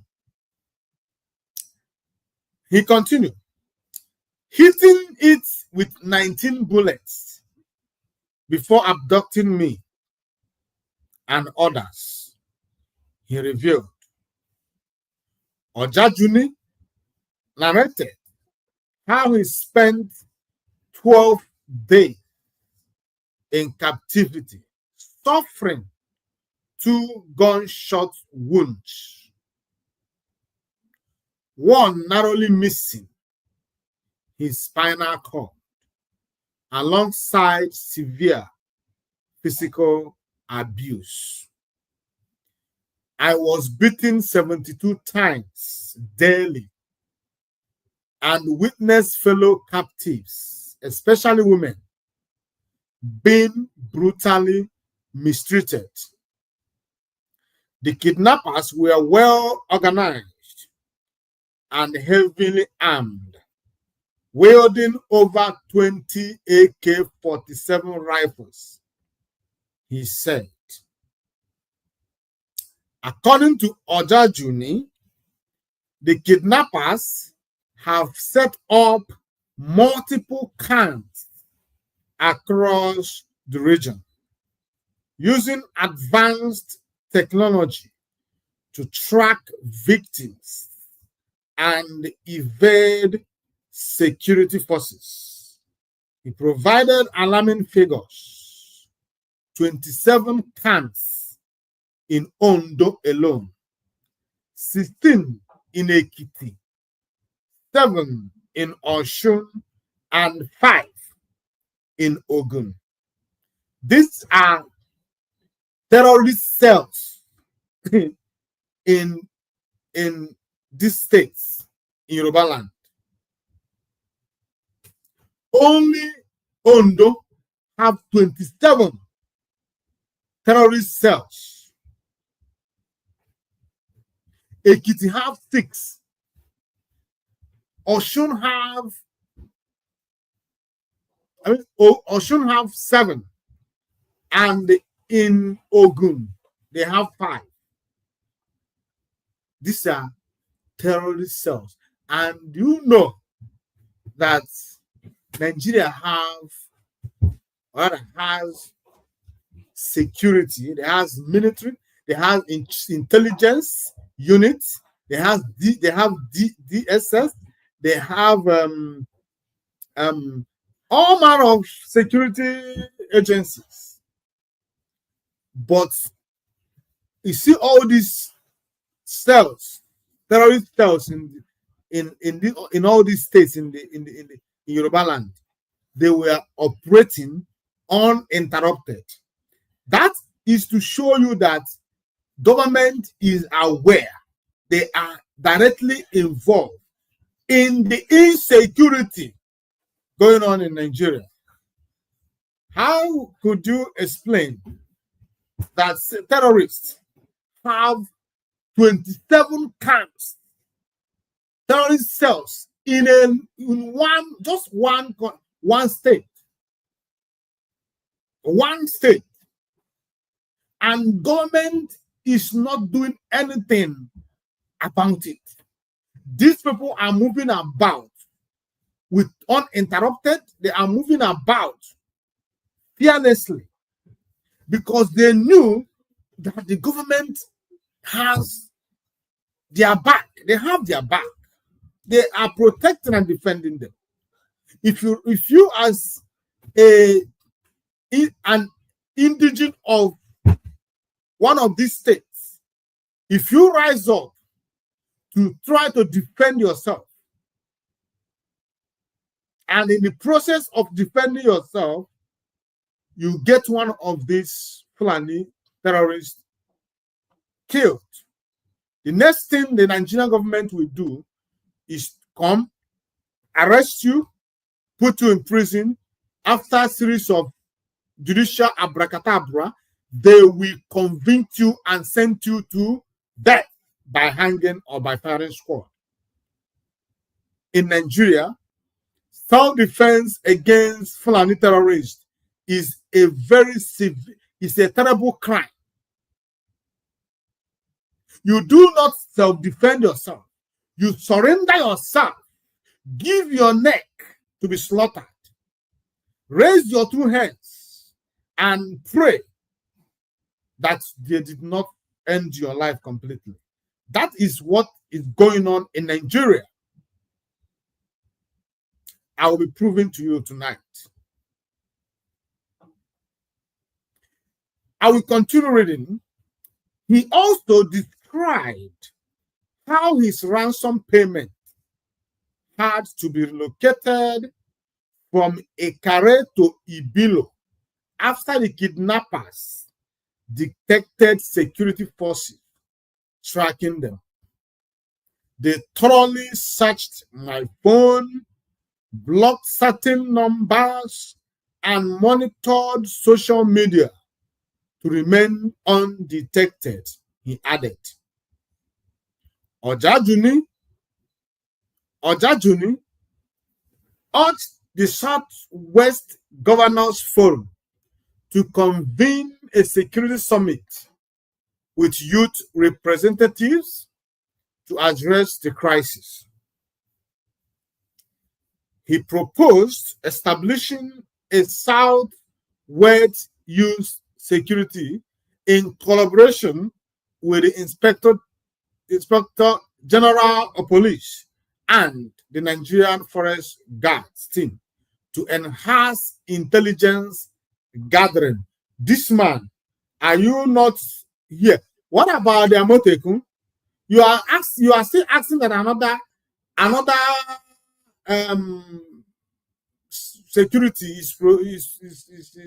is established. What about Amotekun? Instead of you talk about, oh, they should arm Amotekun with real guns, not with this ancient Ebwentu that Amotekun always carry. Instead of you to advocate or propose, advise the governors to train and equip the Amotekun, at least we know you are serious. Talking about going about to get establishing a new security in Southwest Nigeria it says that it's pointing that you are not serious. But I will continue reading. Improve security surveillance and ensure swift reporting of suspicious activities. I am ready to provide first-hand intelligence on these kidnappers' operations gained during my captivity to help dismantle their network, he declared. He also criticized the Ondo state government for inaction, warning that kidnappers openly plan to intensify abduction in Ondo and Lagos State. Oh, they are also close to Lagos. They reveal details of their operations along the Shagamu-Ijebu-Ode road weeks before my abduction. If urgent measures are not taken, more innocent lives will be at risk, he cautioned. Ojajuni commended the bravery of his fellow captives, including 2 women who suffered severe abuse and are still receiving medical treatment. Their suffering must not be in vain. It must be a catalyst for change, he asserted.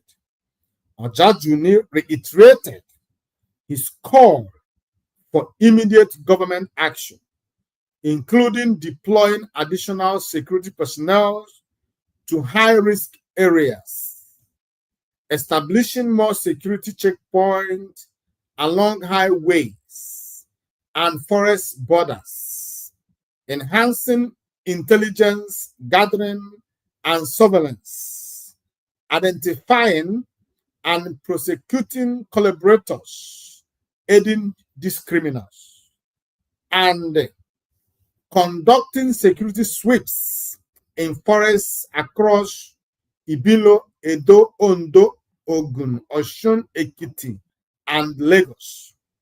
While he acknowledged the Inspector General of Police intelligence-driven rescue operation and the effort of the Nigerian Forest Guard team, he insisted that those should be done to protect citizens. Nigerians should not have to live under the constant threats of insecurity. Ojajuni concluded, "We are resilient, but we must demand immediate solution to end this reign of terror. Our leaders must be held accountable, and we must rise to defend our communities for a safer future." Sahara reporters earlier reported that Ojajuni was kidnapped on Monday, February 17, 2025, and that his abductors initially demanded 100 million in ransom. A voice recording obtained before his release revealed a tense conversation between his family and the kidnappers, who threatened to kill him within 48 hours if the ransom was not paid. A source familiar with the situation revealed that 17 million was eventually raised to secure his freedom. Ojajuni's wife personally delivered the ransom in Akure before his release.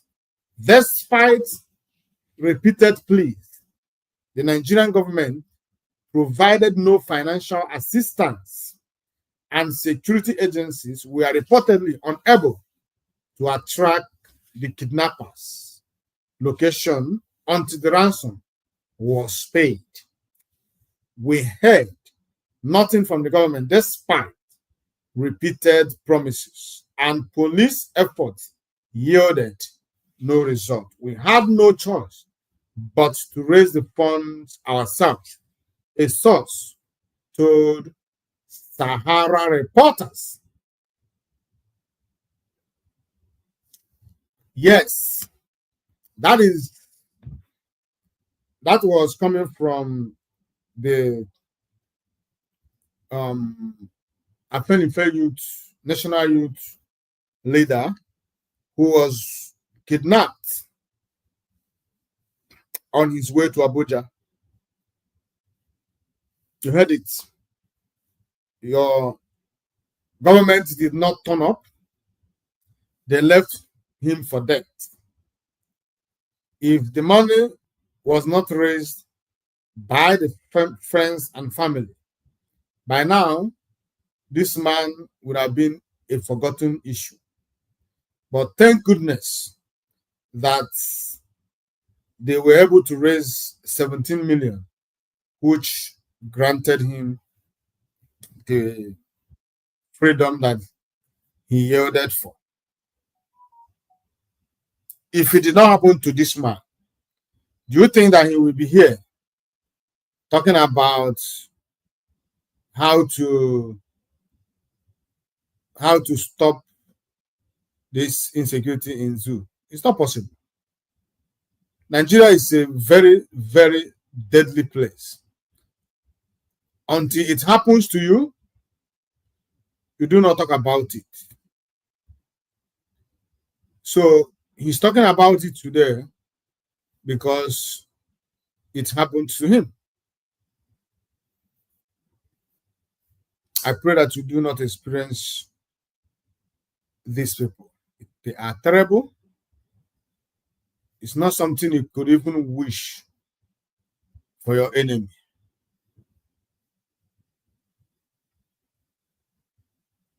Now I want to play you some video. I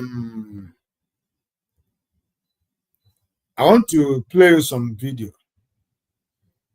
You know, the Fulani men, terrorist men, they are on rampage everywhere, both in the east, in the west, in the north, everywhere.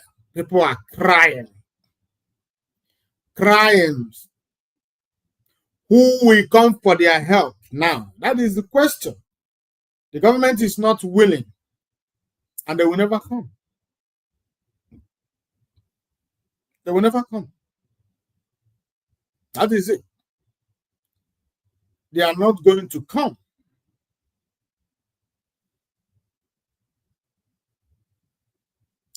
The government of Nigeria, they are part of the problem of insecurity in Nigeria. They are the ones who fund, protect these terrorist Fulanis. If they are not, why would what is happening today be happening? What is the job of the Nigerian military and police? Why are these people establishing themselves here and there uninterrupted? Why are they going about kidnapping people, taking ransom uninterrupted? These are the questions that the Nigerian government and their supporters will never answer. Now, let's watch part of this and know where it is happening this day. And let's know where it is happening. No problem. No problem. Yeah, what Bala Road do? Perhaps-men kind of think he baza. Awahana as well, knows of Bala. Knows of Bala, Hana was promoted director, knows of Bala. The was one of our Hebrew passengers, but you more here. My name is one of Bala. Cow today, being 7th of March. Cancan and my life in Opala. When the headsman, he stroke Opala. He stroke Opala. All the home to see Owerri, Lagos, on a chat. Everybody packed. All of them packed. No motor is coming, no motor is going. Thank you.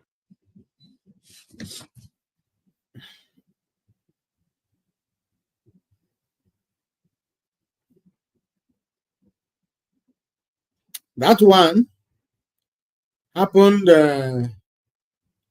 it says along it and Obal. That is precisely in Biafra land. That was happening in Biafra land.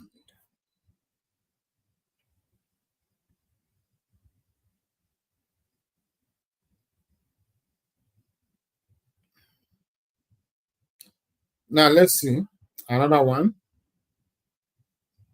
Let's see. Let's know where it is happening this time. Let's see. Because I will problem the harmful. Problem I will the harmful body flani. Come be Aaron Nogita. Can the flani be the remake by Yono? Are you bundi harmful? Ndetiri we maro. Ndetiri me omari harmful. Nyamuna nabia. Na libo ga mahe bahara libo bu harmful. I na seke harmful. Ndabula nabia ki harmful ga den to study ni harmful. Mata. Ndi harmful they just about to ga den to study. But because of ndị Fulani, I am not ndị Fulani si wee bata n'obodo anyị. There's a cheetah, Abunadi, obodo anyị ebe obodo 17 wee chụpụ ndị mmadụ ebe anyị nwe ọbụrụ ọgbọnọ nwere ụkwụ nwere ebe anyị na-akọ ugbo nwere ebe anyị nwere ụlọ akwụkwọ nwere ebe anyị nwere ụlọ ọgwụ n'ime agụba anyị ebe anyị bi lọsere onwe anyị dị ka ndị nọ na be ha all of a sudden unu Fulani wee bata wee bido igbu ndị be anyị kemgbe ka anyị na-agwa unu na ha na-egbu ọtụtụ mgbe ha egbuo mmadụ 20 ọtụtụ mgbe ma ha egbuo 30 ọtụtụ mgbe ha ebere mmadụ ara ọtụtụ mgbe ha ebere mmadụ enweghị ha Fulani na-emebeghị anyị na-eti mkpu kemgbe na-agwa gọọmenti of Enugu steeti gọọmenti of Nigeria gọọmenti of Isusu local gọọmenti biko si nyere anyị aka maka na akwa anụwa ọ bụrụ na ya awachi ụmụ nwaanyị niile ọ nọ ebe a ndị a bụ ndị o metụtara o mere m ụzọ adịrọ na ihe mfụ tata maka na ihe mere na ụzọ adịrọ ọbụla ndị ihe mfụ si ọ bụrụ na ha ka bụ ndị obodo a si mee ka ha mara na ha bụ ndị obodo a gọọmenti gee ha ntị ọ bụrụ na ha bụ ndị obodo a biko gọọmenti biko gee ha ntị ka e wee nwee ike napụta ha n'ọnọdụ a oge anụwa bụ oge ọrụ ugbo ndị a niile n'ebe a bụ ndị si n'ebe ha bi wee kwafu wee lọta na-abịa nọ n'ebe mmadụ agụ a na-egbu ndị be anyị ụmụ okorobịa anyị egburu egbu dị ọnkantebụl denụ ndị nọ n'ụlọ mkpọrọ kịta bụ ọnkantebụl ọ bụrụ na nwere ka nwa okorobịa si megide na ha mfụ etinye ejechi na prison biko nụ gọọmenti of Enugu steeti gọọmenti of Nigeria biko si nyere anyị aka na ihe amụfụzi biko anyị na ya biko si nyere anyị aka abịakwa anyị na-akwara unu nyere unu obi kịta anyị ebidogo ọtụtụ mmadụ bụ ndị nwụrụ na-abụrụ ndị Fulani gburu ya mara ndị Fulani gburu ya ihe Fulani ji gbu ndị a bụ na ha natara ego na gọọmenti dekọọ rice den ndị Fulani kpọrọ efi kpobe na ugbo rice ha wee taa ya onye ahụ cheche echiche ka ọ ga-esi kwuo ego gọọmenti ụgwọ ọ natara na bank onye ahụ nwụọ ọrụ onwe ya biko nụ lenu na enyi lenu na ihe amụfụ lenu na ndị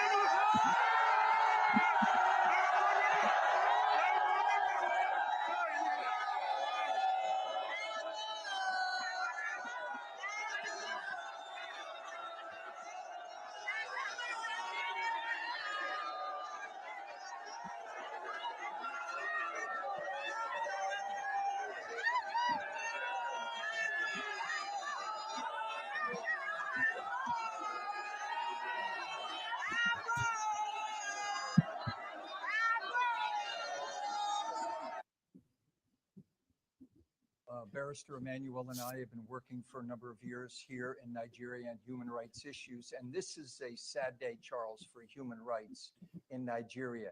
Sunday Jackson, and I'm not a lawyer, I'm a human rights advocate. Sunday Jackson, by anyone's estimation, is totally innocent. And the issue where this man was out farming, minding his own business, and then the attacker came and a struggle ensued. And of course, this man is going to defend himself. That's why we call it self-defense. And yet today we were at the Nigerian Supreme Court and it was very brief. It was only about maybe 2 minutes long.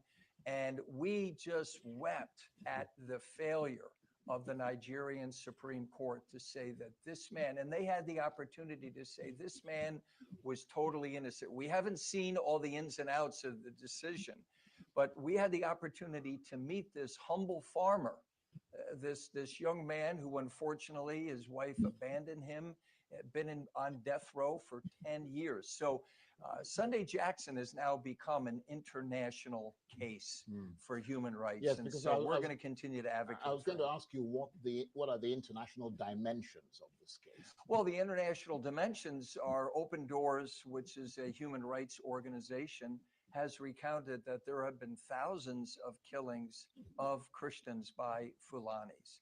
And so as a human rights advocate and as a pastor, I'm here to advocate for this man who is totally innocent. So it has international implications. The eyes of human rights advocates are now on Nigeria. Like, how could this happen? How could this possibly happen? By anyone's estimation, as Barrister said earlier, manslaughter at least, because murder one that he's being convicted of and may face hanging if we can't get clemency for him, it has to be premeditated. So what justice on the Nigerian Supreme Court that didn't pop up and say to him or her, This is a case of self-defense, and this man is totally innocent. So we encourage people to continue to pray for Sunday Jackson and his innocence.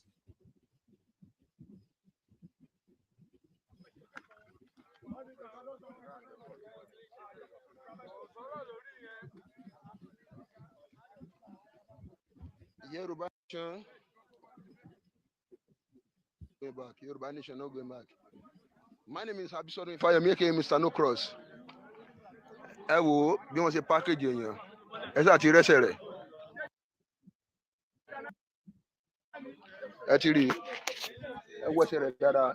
Àbí ẹsẹ̀ ẹranko lélẹ́yìí. Ẹ wo tán gbọ́ ọmọ èèyàn sí. Ẹ ti rí wọ́n ti gbé ẹ wo tán gbé sí inú àpò. Ẹ ti rí báyẹn. Àti jẹ́rin làwọn Fúlàní ti pa sínú oko. Ẹnì kejìlá kọ́fà mọ́lẹ̀ ń bí báyìí. Inú àwọn bíi 26 wọ́n ti pa àwọn 24 jáde, àwọn méjì tó kù láṣẹ rí lónìí. Now yàtọ̀ sí àwọn tá a tún wá rí lónìí, ó tún wá kó ẹnìkan tá a tún wá gan tá a tiẹ̀ tí ì rí. Àtòkù àtàyè rẹ̀ a ti rí. Now gbogbo ọmọ Yorùbá ń bọ̀ là ń lọ. Ẹ jẹ́ kó yé fídíò yìí, ẹ jẹ́ kó lọ fárafa, ẹ jẹ́ kó lọ fáwé. My name is Abisodun Ifayemi, aka Mr. No Cross. You cross me, you die. I cross you, you die. Look at it. Ọmọ ìyẹn ni o. Ẹ wo kọfí ẹyọ kan nílẹ̀ tó bẹ gbẹ́ nìkan ẹnì kejì ní. Ẹ ti rí ẹwọ tó gbọ́mọ èèyàn sí. Inú agbada tó fi yan gàárì náà gbọ́mọ èèyàn sí. Agbada tó fi yan gàárì. Ṣé ọmọ ènìyàn jẹ́ gàárì tá a fẹ́ yan? Ẹ̀yin lídà wa nínú.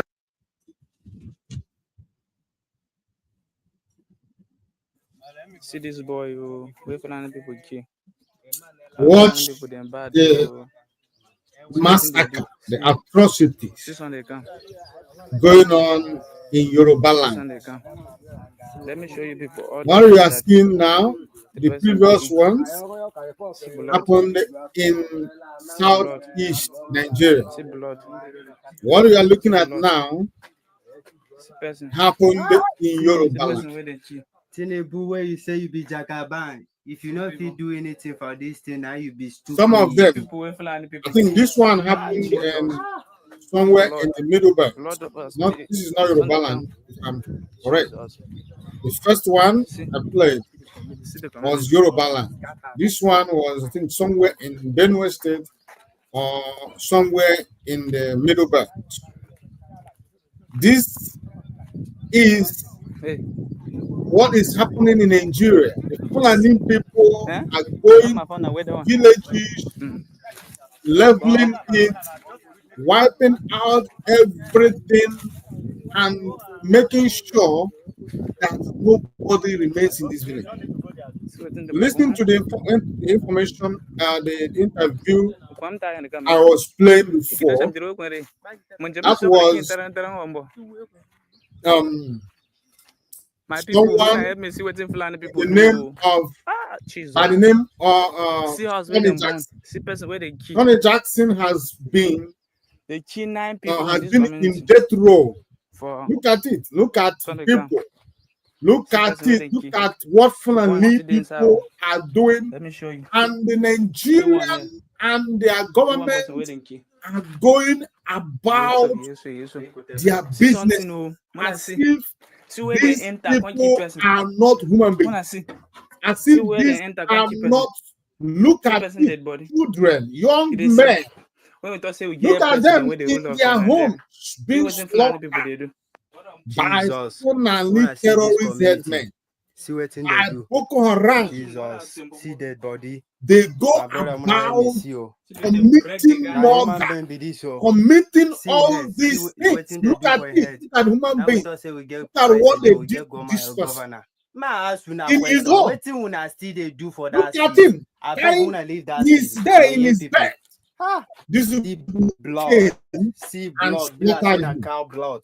Scattered his brain. Human being. And when any of these people rose up to defend what themselves, kind of suggestion you get for this the kind fate issue? of Sunday Jackson will What is be your own them. contribution? Sunday Jackson has been in death row for the past 10 years. And what the Supreme Court of Nigeria those boys do come for is to They do don't want what? to make Nigeria You use me be lazy. support How did they want that to solve? Sunday When I have Jackson me see be blood. sent Ah, to Jesus. death by hanging. Around that can 2 o'clock. What was the crime they of enter Sunday in the Jackson? night? You heard it from the white Waiting no man.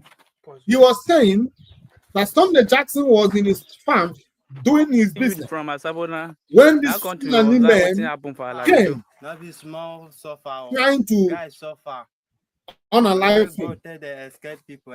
struggle ensued, and Sunday Jackson overpowered the Fulani my brother, and ended him. thing, so person say they kill When 9 people Nigerian for security Sunday forces came, no, they wetin we go arrested fit do Sunday sef. Jackson, Me, our took president Sunday look upon Jackson to people wey court, dey this side, make we Which no and the court president? did We what? don't get The president, court Joe, my brother. sentenced We him don't to get death. president. no. And Go for the see past 3 Jagaman. years, Which can Jagaman he be? Sunday Jackson has been in Where you death not row, go fit do anything about this matter? only for Supreme They don't Court say we get president, we to get put president. final hammer in his life and sentence him to death.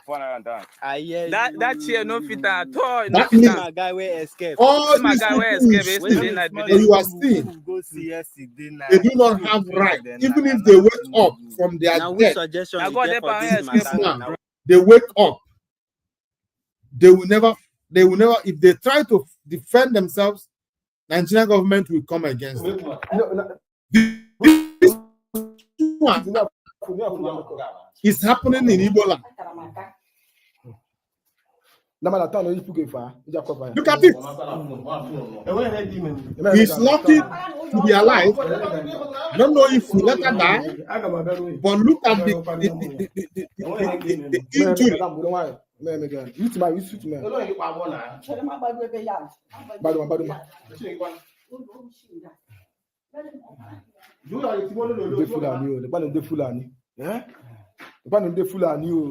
Look at this. That man is in pain. This man is losing blood. God forbid. What is the solution? How are you going to save this man? And you are there talking. There's no doctor on site. No solution. No how. Nothing. Look at it. Look at blood. You have to do something to save this man, or he will die.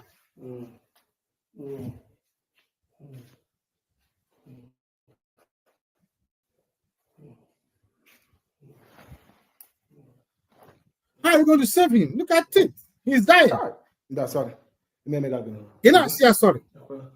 Either you take him to the hospital or you try to stop the blood first. This man will surely die. This is it. Look at another one. The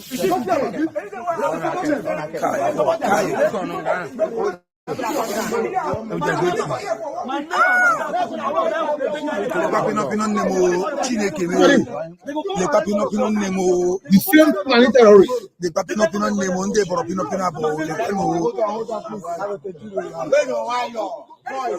This is what is happening in Igbo land. Look at it. Look at it. Look at it. Look at it. Just put more health.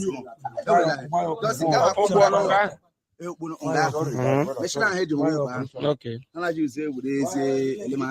Kai, if I hear Buddha, I'm able to have this in a child. Look at Pinopino. Yes, Jesus Christ. If I look at him, and that was a fool.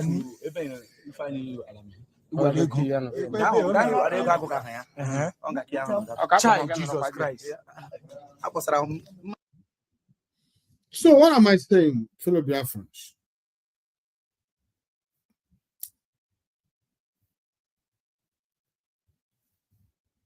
If you look at all these videos, all this death could be avoided if the Nigerian government had listened to Mazi Nnamdi Kanu. If the citizens of Nigeria came out to ask Mazi Nnamdi Kanu question what the solution could be, all these things will be happening today. Some of these people who are dead wouldn't have died. They will still be living. They will still be here today. The reason we bring all these things to you is not to draw sympathy. It's not to draw sympathy. We just want you to understand that when you see us, you see us coming here to talk about solution and what the solutions are, which is total disintegration of Nigeria, you stop being emotional about it. I'm talking about those one Nigerians, those who think that we are looking for Biafra because we are afraid of the rest of Nigeria. No. The government of Nigeria are complicit in this thing. They are. They are the ones who abet, who support these Fulanis. They are the one who gives them the protection, the cover. Because if Nigeria wants this insecurity, these terrorists to be sacked, they will do it. If they want them to be eliminated, they will be eliminated. Instead of Nigerian government to be going after these terrorists, they rather chose to go after IPOB and those who are seeking for solution to their problem. IPOB meant well. We meant well. We are not evil. We are not the troublemakers. We are not part of the insecurity going on.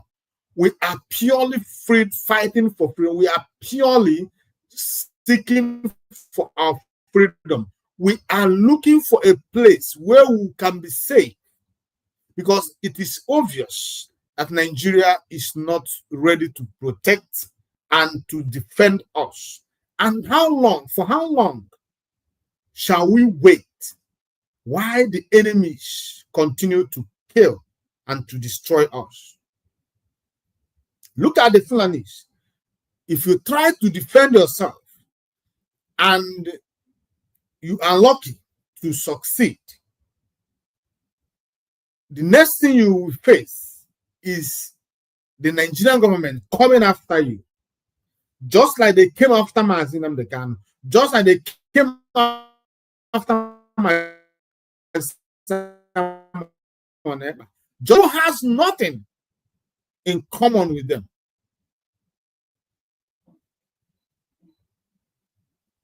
They left the real terrorists who were unaliving Nigerians in their numbers. You can hear that man speaking in Igbo language in Eyamufu or something like that. You can hear him while he was complaining. He talked about if eventually any youth in Eyamufu came up to defend the land, the Nigerian government, through Enugu State governor, will pick that youth and dump him in jail. They do not want you to defend yourself. They want you to willingly submit your lives to these Fulanis. They want you to willingly submit your ancestral land to the Fulanis. They want you to willingly vacate your land for the Fulanis. That is what the Nigerian government and their agents want from you. Anytime you try to defend yourself, to them you are committing crime. Your life as a Nigerian does not matter to the government of Nigeria. The life of the Fulanis and their cows matter the most for them. That is why we told you the only thing they want you to do is to give up your land for them. Allow them to occupy it. The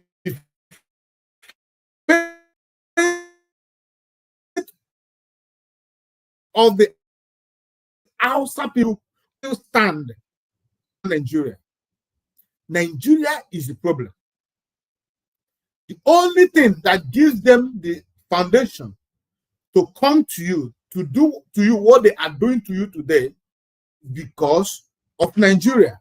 Once you take away Nigeria, they are no more. They will disappear from your life forever and ever. They know about it. British government knows about it.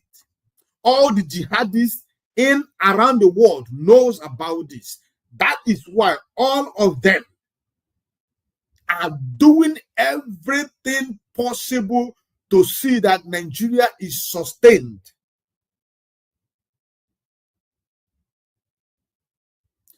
The only savior you have is you. The only person to save yourself is you. The only person to save your generation unborn is you.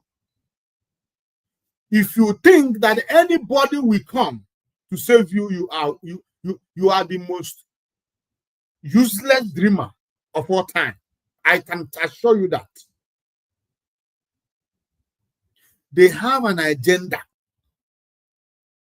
They are looking for a way to settle the Fulanis, and they found Nigeria a very fertile place, a very suitable place to settle these Fulanis.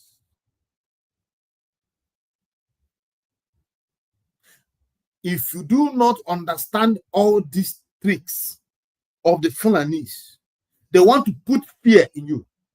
That is why they are terrorizing you. They come to a village, they unalive over 30, 40, 50 people at once, and no government of the world will condemn it. It will not, you will not see it in the media. The Nigerian newspaper will not carry it. Even if they carry it, they will carry it casually. They will not explain to you how serious it is.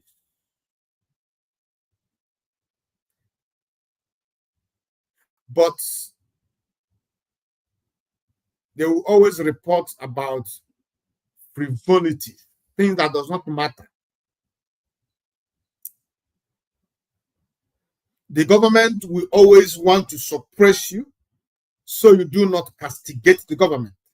Whenever you talk about against the government, you are already a criminal. You have committed a crime. The government don't want you to condemn them. They don't want you to criticize them. They want you to always say yes to them.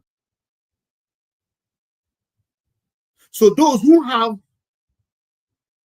defied that law of no criticism against the government pays the price at the end of the day. Price of intimidation, price of oppression, and all that follows. That is what they don't want you to criticize. They want you to talk, to go about your business as if nothing is happening.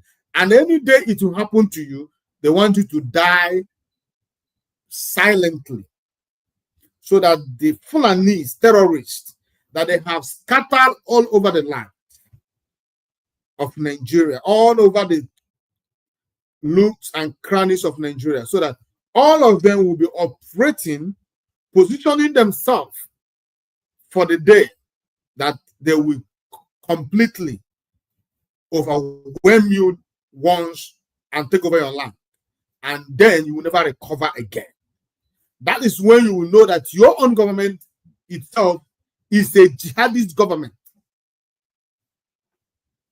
Some people do not know that Nigerian government is a jihadist government. That will be the day you will know that Nigerian government itself is a jihadist government.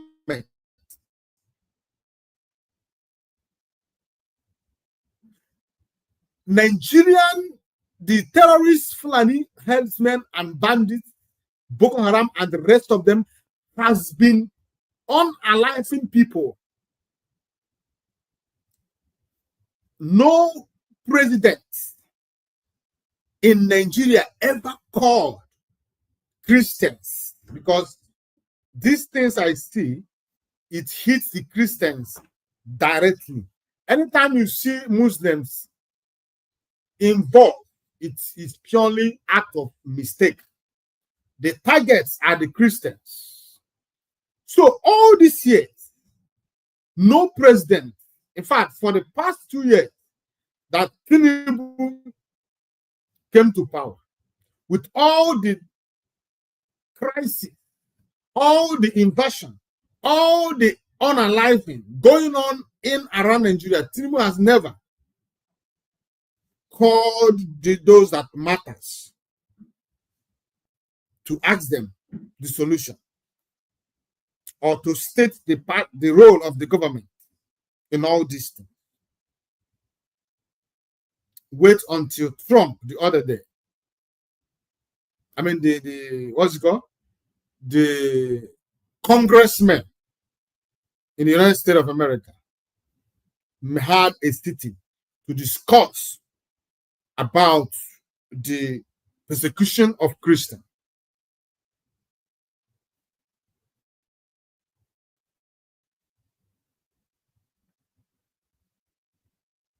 They were discussing how to put Nigeria in that list of country of CSC, country of special concern. And when they heard from the bishop from the north and the other people who came to say their part and what they know, and after the hearing, they concluded that Nigeria had to be put back in that CSC book. The next day, Tinubu called all the bishops in the northern Nigeria to come to Aso. I did not know the outcome of that meeting. But one thing is for sure. Why would Tinubu call these people? Why didn't he do it? What were he waiting for? Does it mean that he was deaf and blind at the same time? That he was not seeing or hearing the impact, the unaliving, the atrocities of these Fulani men in the entire Nigeria and more especially in the northern Nigeria? Why would he, after the sitting by the congressmen of the United States of America, he suddenly realized that those men that were being unalive are human beings, and he's called to state his position? Why? That is to show that they all are involved. For the years that Biden was there, nobody made this move to try to find solution to the incessant killings of Christians going on in Nigeria. But today, it is being discussed once again. And I hope that as soon as possible, that what's it called? That sanction will kick off. Nigeria must return back to CSC. They must return there. That is where they belong. That is where they belong.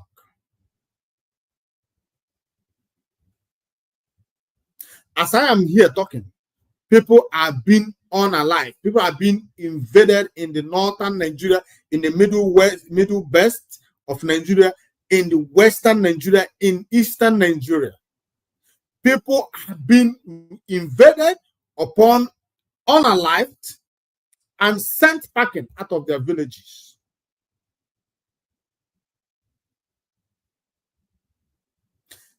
It would have been terribly hit.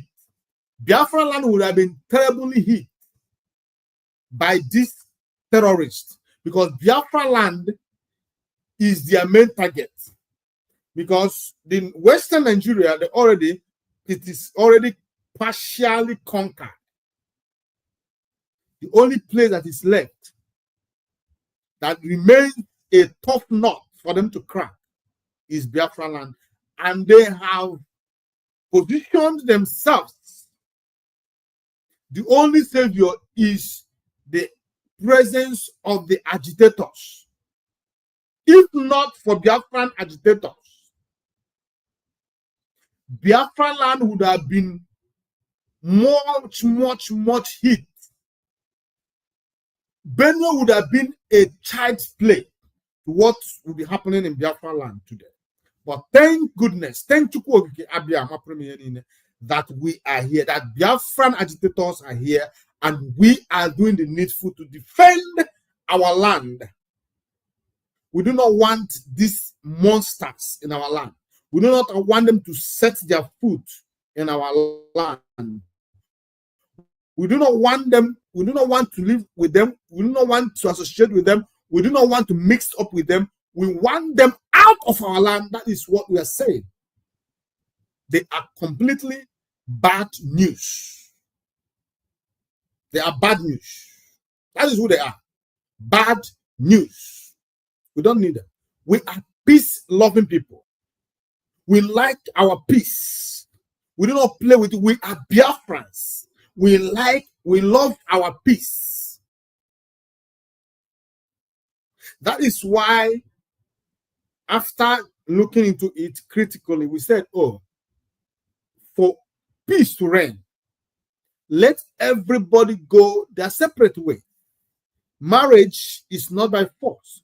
Friendship is not by force. Two cannot work together unless they agree. When there is no love, strife take place. So what do you do in this situation? You find a way to give peace a chance. The final solution for peace to reign, for us to be and remain good neighbors, we have to go our separate ways. Only then would a Yoruba man see an Igbo man or a Biafran as a human being, respectfully accept him or reject him. Today, it is about unhealthy competition all over the land. Yoruba don't want Igbos to be on top of them. The Igbo don't want Yoruba on top of them. The Hausa people, the Fulani people want to be on top of everybody. So how would you live this way? Let us ask, let us be honest to each other. How do you expect to progress under these circumstances? How could you progress? How could you succeed? But if we go our separate ways, it will be to your tent, O Israel. You have to develop on your own pace, building your own country according to your own views and ideas. No Igbo person will come there to tell you, do it like this. No Yoruba people will come there to tell you, do it this way.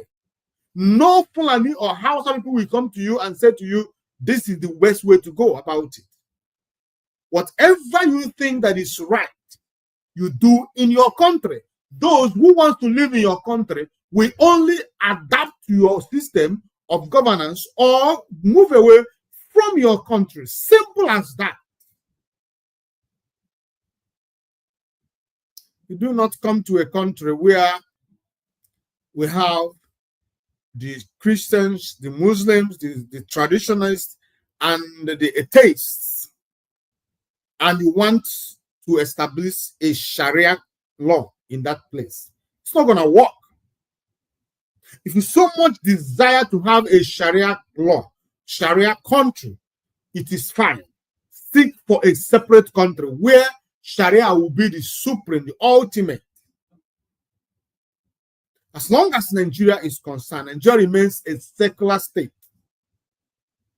It does not have any particular religion.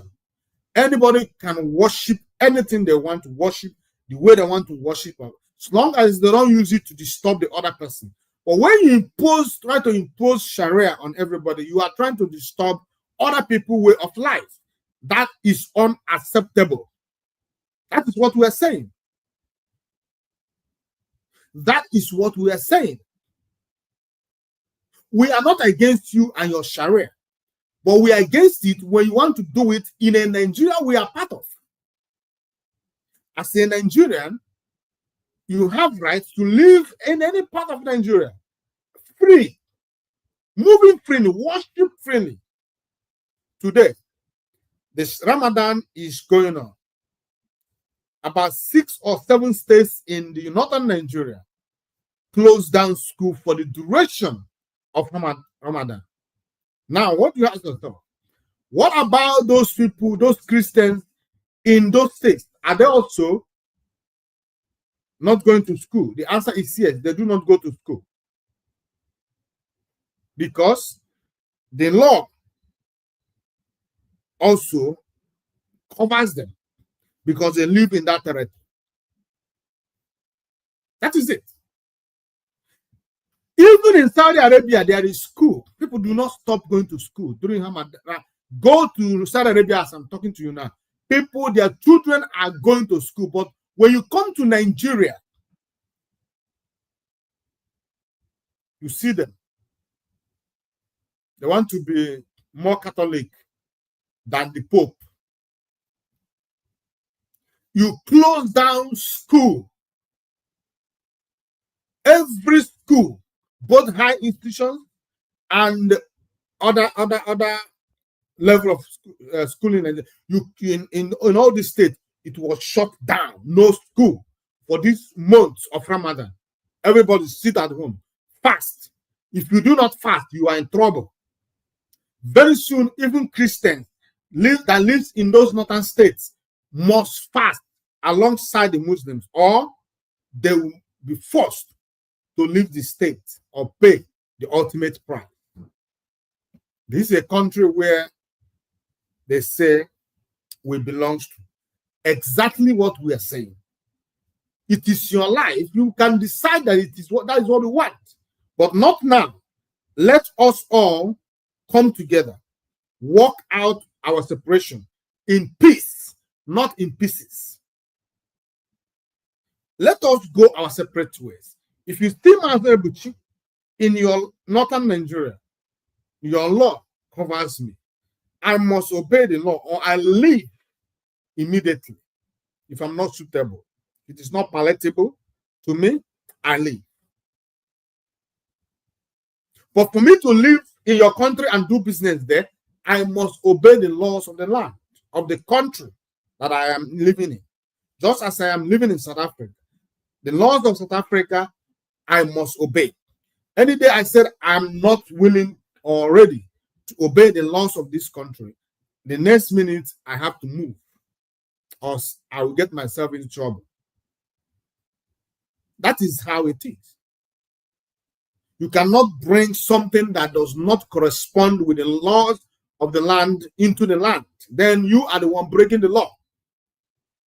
So let us support Nigeria disintegration.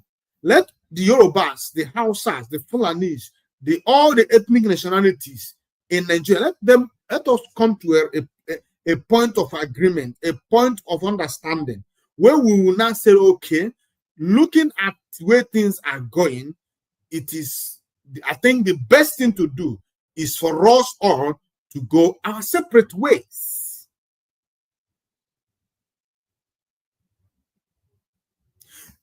Fulani terrorists cannot be coming into my village and turning it upside down, unaliving people, sacking the villagers, burning down the houses, disappearing, kidnapping, and doing all this evil. When I try to defend myself and my family, if Chukwukadiyama gives me the strength and I overpower my enemy and ended him, the next thing I will see is death by hanging, because I defended myself and succeeded. What if I was one that was unalived by the Fulani terrorists? He will go free. My family will live in pain and agony for the rest of their lives. That is the impunity going on in Nigeria. That is the punishment of being part of Nigeria. Nigeria is a curse, a total curse. That is what Nigeria is. For you to break this curse, you must end Nigeria. That is what we are here to do. What we are doing is not a crime. You do not have to end me because of what I'm saying this evening.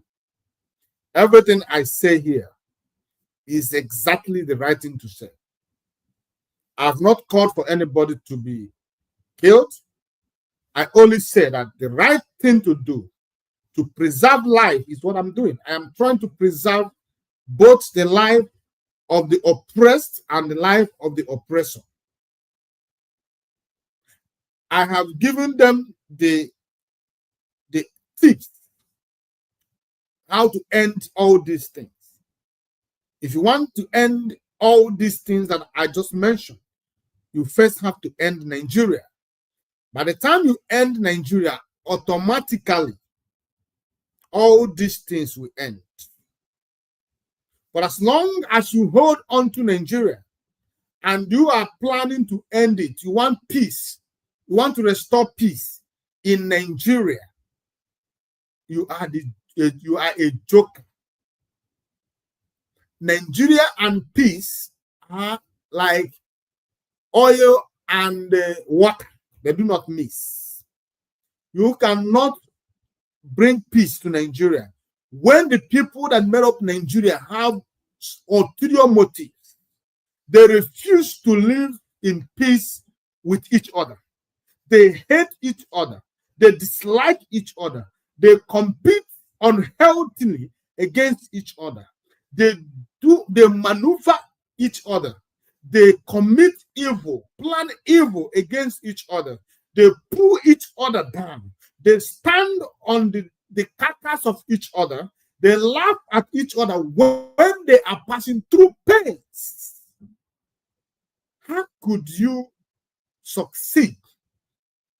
That is why, when you think about what Britain did to us by amalgamating both the northern and southern protectorates, that is the evil against humanity. It is evil against humanity.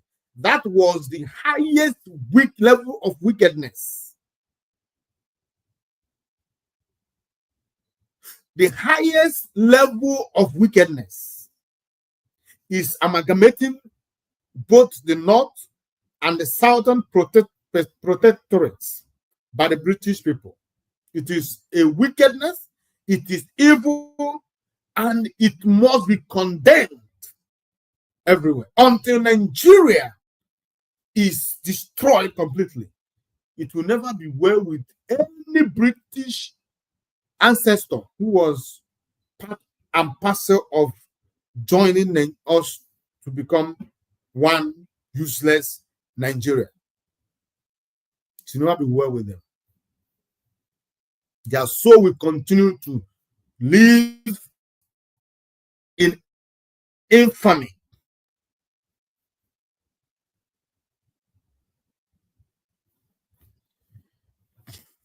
So, to climax this message this evening, I want every one of us to think about and to digest this program. If you may, you can go back to it and start listening to this program. You will learn a lot. A lot of informations were passed. A lot of expositions were made. You can go back and listen to this program again so that you will understand the job we have come, or rather we came to do this evening. By what we have done this evening, you are able to know those behind the insecurities and also agree with me that they know themselves. Like Mazi Nnamdi Kanu would say, they want to put the insecurity on IPOB. And we say that we are not going to keep silent while you do that. Let me play this video, this voice of Mazi Nnamdi Kanu. And after that, we call it a day. Nigeria is an evil entity, very, very satanic. You want to change the narrative. It's IPOB, they're the aggressors. I saw some women, was it yesterday? Give them their Biafra. We don't want to die. Look at murderers calling other people murderers. Can you believe such nonsense? The Fulani leaders, you cannot win. You cannot defeat IPOB. You people were the ones that established many terror organizations in Nigeria in a bid to overwhelm the country and take over the territories for your Fulani people. IPOB became a stumbling block to that very janjaweed expansionist tendency. True or false? Am I lying? You were ruling Nigeria before, doing everything you like, controlling NMPC, controlling the seaport, customs, everywhere you ever. Now, finally, because you felt that you subdued everybody else, now you can now march on with your foot soldiers into the east, because you've taken over Yoruba land. Of course, I know that very well. You came and we said, no, you can't come into this land to take it. Come and do your business and go. You said no. Now, because we defeated Mietiala, you now brought in police and army with official uniform, official badge to come and kill people. And I also want to remind Twitter, because they're listening. Twitter, please. Do you know that in the Nigerian army and police, there are terrorists there? Are you aware that Nigeria actively recruited terrorists, killers and murderers and rapists, and gave them army and police uniforms? Are you aware of that? How can anybody, Yoruba journalists, how can you people in your infantile stupidity refer to Nigeria as having an army or Nigeria police? Or where are those terrorists that they conscripted into the Nigerian army and Nigerian police? Where are they? People without shame, where are they? I'm asking you. Fulani, you want to change the narrative? Of course not. They want to put the blame of insecurity in Nigeria on IPOB. Can you believe that? Can you believe these people? Can you believe them? Can you believe these people? And luckily, as God will have it, they are slaughtering themselves in the north. But IPOB securing the east are the ones to be blamed for the insecurity in the east. There is a clip I want everybody to play, please. Hope most of them opened his mouth and said, I invited the army to come into Olo. There was nothing happening. Fulani, the Hope most of them gave Fulani land in Olo to do Ruga, Fulani settlement. And we said no. We drove the Fulani murderers and terrorists away. Hope most of them now invited his friends, his masters from the north, to bring in their army and heavy machinery into Olu to kill us. That was how all these things started. All of you, you have forgotten. Black people in this UG, black, you have all forgotten the Genesis. The same way that all of you that are blaming Boko Haram is a terrorist group, Boko Haram, what they're doing. But when Nigerian police were busy killing their leader and killing everybody else, all of you were just there drinking Fradununu. Or doing betting on Chelsea versus Man U or Liverpool versus Man City. Nigeria army and police will go out and commit atrocity upon atrocity. All of you will be there, you keep quiet. Any day, those people out of anger rise up and retaliate. All of you baboons and monkeys will start writing rubbish. Do you know why? Because you have no conscience, you have no soul, you're a black person, you are the embodiment of evil. Is the truth. I don't care who bans whoever or whatever, I don't give a toss. I must preach the truth. Black people are wicked. By nature, very wicked people. That is why you forget the atrocities that your police and your army always commit. You forget. In a twinkle of an eye, you forget. Our army, our police. Now listen to me very carefully, please. You are blaming ESN, whereas it is the same Fulani terrorists masquerading as headsmen that are responsible for orchestrating all the insecurity in and around Nigeria. Fulani, you have Boko Haram. Fulani, talking about insecurity in the east. Hey. Whereas 91 people were slaughtered yesterday. Yesterday, they were killed yesterday. You have the guts. You people have no shame. You have the guts to stand up and be talking about insecurity in the east.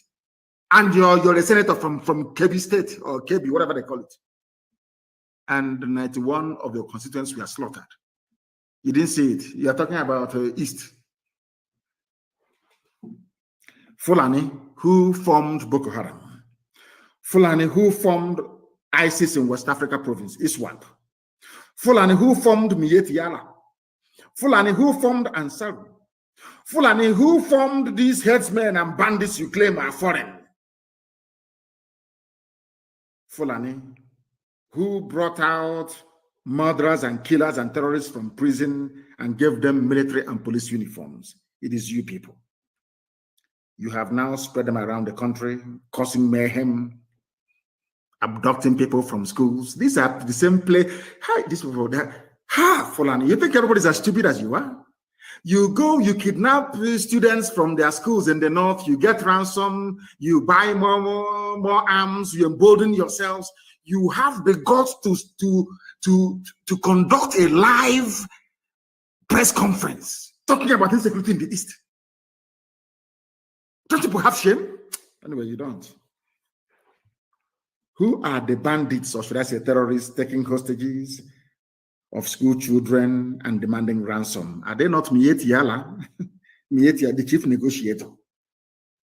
Who are the people destroying farms, raping and killing their victims daily around Nigeria? Fulani. Fulani. You know what? How they manage to convince some of you is what I find astonishing, despite the overwhelming evidence. How they.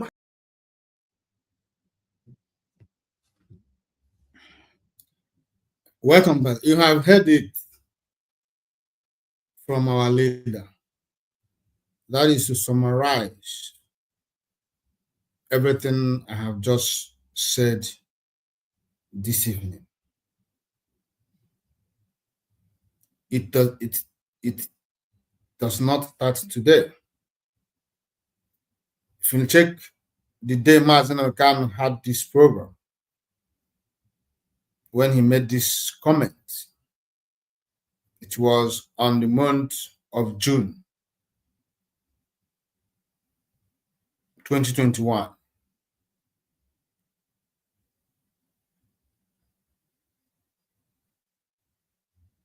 That was when he had this program. Remember, he was kidnapped on the month of July 2021. But he had this program on 6th of June 2021, talking about the plans of the enemies of IPOB and Biafrans, how they tried to put the insecurities going on in this southeast on IPOB. It did not start today. It was a template. It is a matter of give the dog a bad name to kill it.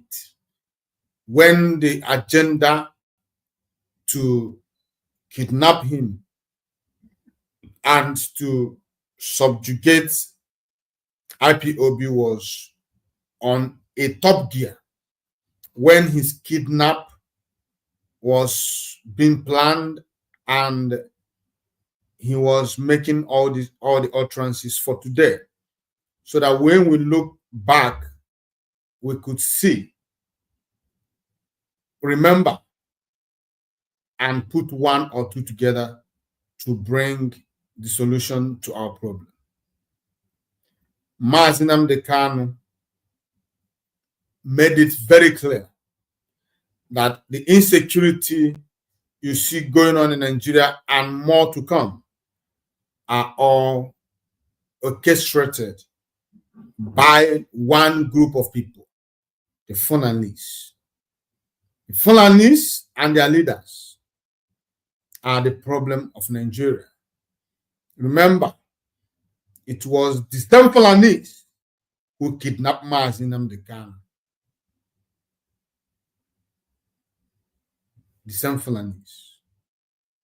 How many are Fulanis in Nigeria? How many are the number of these people? But they hold Nigeria to ransom. Why? Because the Yoruba people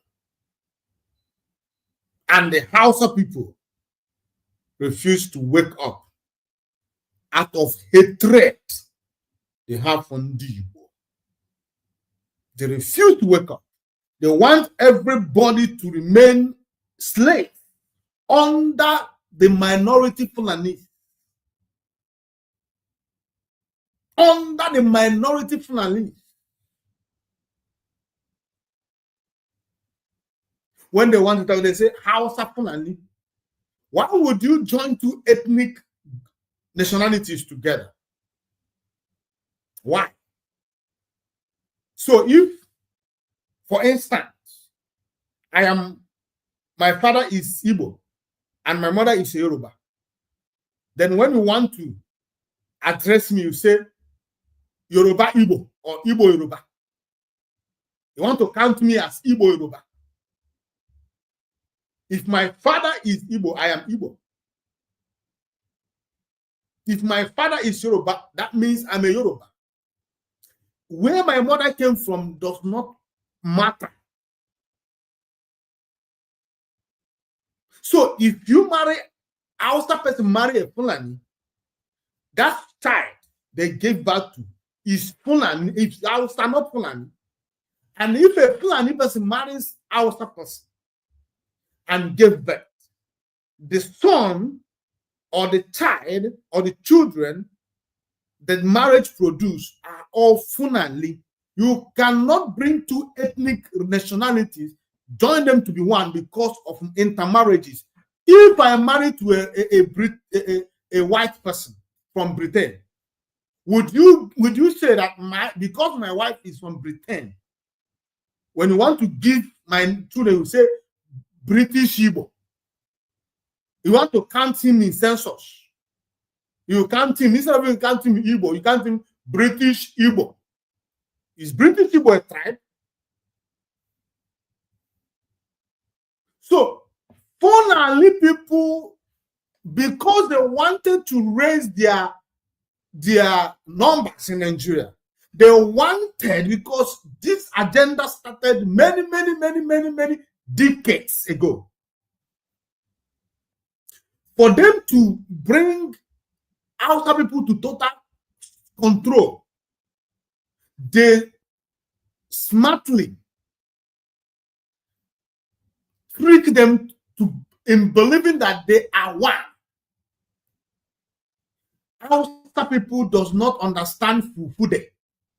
You are one with someone whom you do not understand his language and tradition. The tradition of the Fulani and the culture of Fulani people are different from the tradition and culture of the Hausa people. So how now could you now, as an Hausa people, when you are asked, you say you are Hausa Fulani or Fulani Hausa? What nonsense is that? Fulani people are just like a fraction of Nigeria, a very, very small. Ndi Igbo alone is over 17 million. And you want, and under our nose, minority Fulani that is not up to 7 million in Nigeria are the one dictating for us who becomes what? They gave you leaders, they gave you traditional rulers, they gave you political rulers, they gave you everything. They strategically positioned themselves in all the important posts in Nigeria. Fulani people are a minority in the north. But go to the north today, the leaders of the entire north are Fulani people. If vote is cast, is a Fulani between a Fulani person and an Hausa person, Fulani people will emerge winners. Why? Why would it be so? Why would minority rule over majority? Why? Why would minority rule or be ruling over the majority? Why would the minority make decisions for the majority if it is not out of colonialism and something like that? If it is not out of slavery, if the majority is not into being subjected or subjugated, conquered, and ruled over by the minority, what other explanation do you have where minority rules over the majority? It is called, slavery. It is called colonialism. It means that you are being colonized. It means that you are being enslaved. It means that you do not have power over your land. Over your life. That is what it means. It means that Nigeria and Nigerians are being subjected, conquered by this minority Fulani.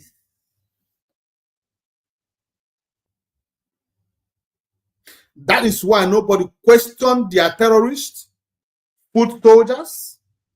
That is why they buy people unanswered, unquestioned. Nobody questioned them.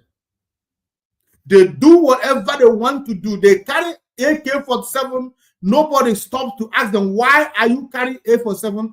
AK-47, are you a military or a security personnel? Their qualification is just Fulani. As long as you are seen as a Fulani, you are qualified to honor life, to carry any kind of sophisticated weapons of your choice. And nobody questions you, nobody stops you.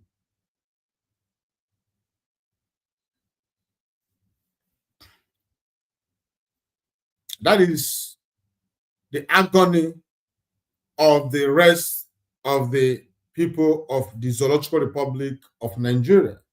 And that is what we are fighting to end. We want to give you life. We want to give you voice. We want to give you that dignity you lost. That we want you to take back your respect you lost into the hands of, out of your foolishness and wickedness. We want you to take back your humanity. We want you to take your position back.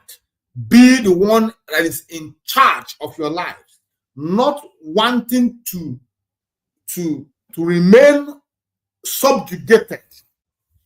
You after you pass it on to your children, and children from fathers to children, from children to children, and so on until you are completely emasculated, because it is coming.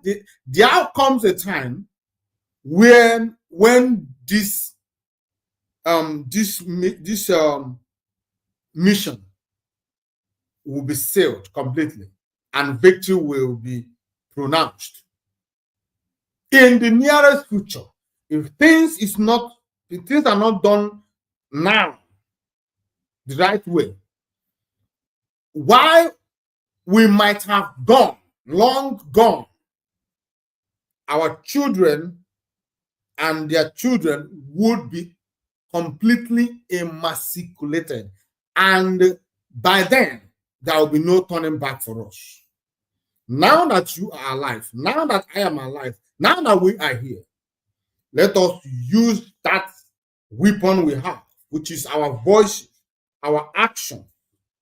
Let us use it to change this impending doom, and let us stop it so that it never happens. Let it end with us.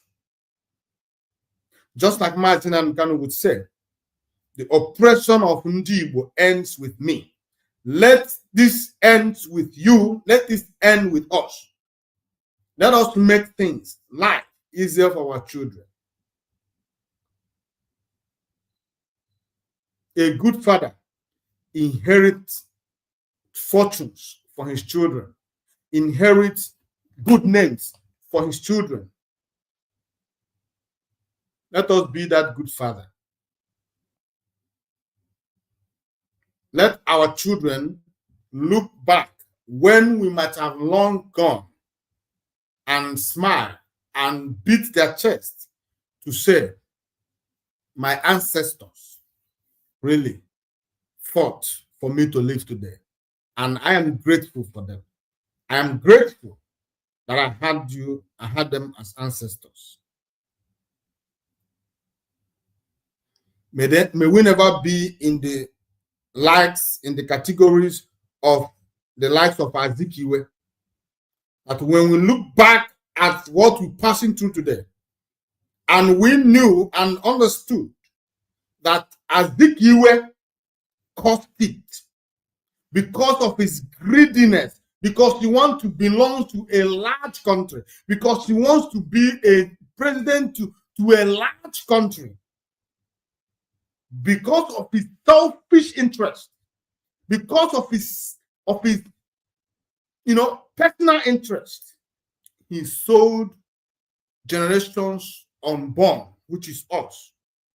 Today, you are passing what you're passing through because of wickedness and weakness and short-sighted Azikiwe.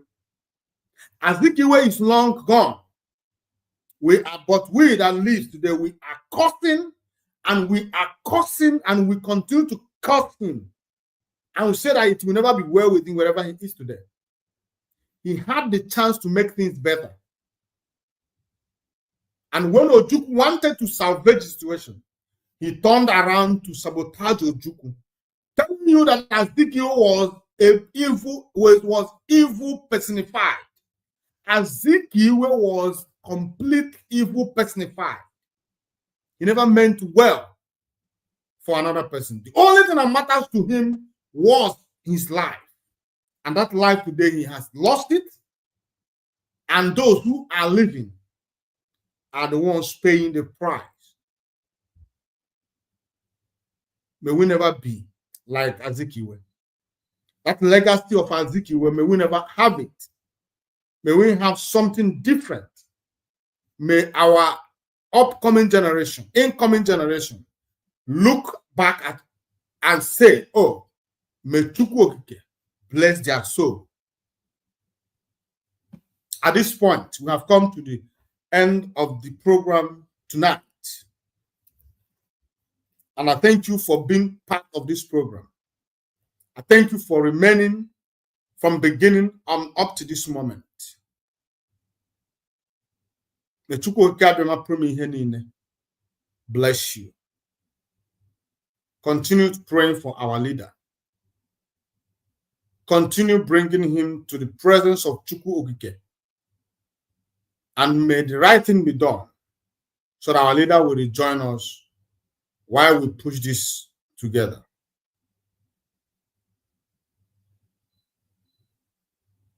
I appreciate you, and I will continuously do.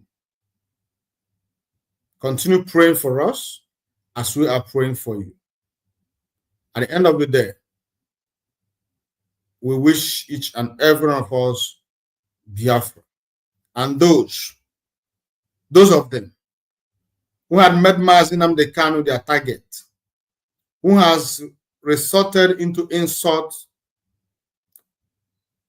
to Mazi Nnamdi Kanu, the person of Chibuze Ogwuatu, I curse him. I curse Chibuze Ogwuatu because Chibuze Ogwuatu is evil. Chibuze Ogwuatu is wicked. Chibuze Ogwuatu is a prodigal son. I curse him today. It will never be well with Chibuze Ogwuatu, wherever he is. He looked at Mazi Nnamdi Kanu and he made utterance against him. Chibuze Ogwuatu said, anybody who will insult him in the name of IPOB, and he's not going to insult that person, that he's going to insult Mazi Nnamdi Kanu, because that person who insulted him is nobody. Chibuze Ogwuatu, it will never be well with you. Let me know how you're going to survive. Let me see how you're going to survive. You will die like a chicken. The spirit of Biafra will come against you and you will not succeed. You have made an innocent man your problem because of your envy, because of your hatred for him. You pretended to stand with him. You deceived some of his followers. Even up to today, some of them still believe in you because they are blind spiritually and physically. They failed to see the obvious. But we that are we always have our eyes on you. We knew you immediately we saw you. We knew that you are not part of us. We knew that you are evil. When you speak, we understood you. The language you come with, the coded language, we broke it. And we could be able to interpret and say that this man is not part of what we are doing. Today you have exposed yourself. But the greatest mistake, Chibuze Ogwuatu, you have made is speaking against Mazi Nnamdi Kanu. It will never be well with you. Succeed, let me see. Succeed, let me see. It will never be well with you. Eke will be against you. Ore will be against you. Afo will be against you. Nkwo will be against you. The water you drink will choke you to death. You have touched the lion's tail, and you must face the music. Nwata na-agba surugede. Ọmakwana surugede bụ egwu mmụọ. Chibuze Ogwuatu, you have made the highest mistake of your life, and you will regret it.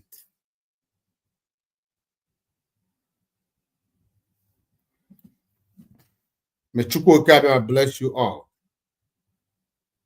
Until I come your way again, fellow Biafrans, from me, from here, good night.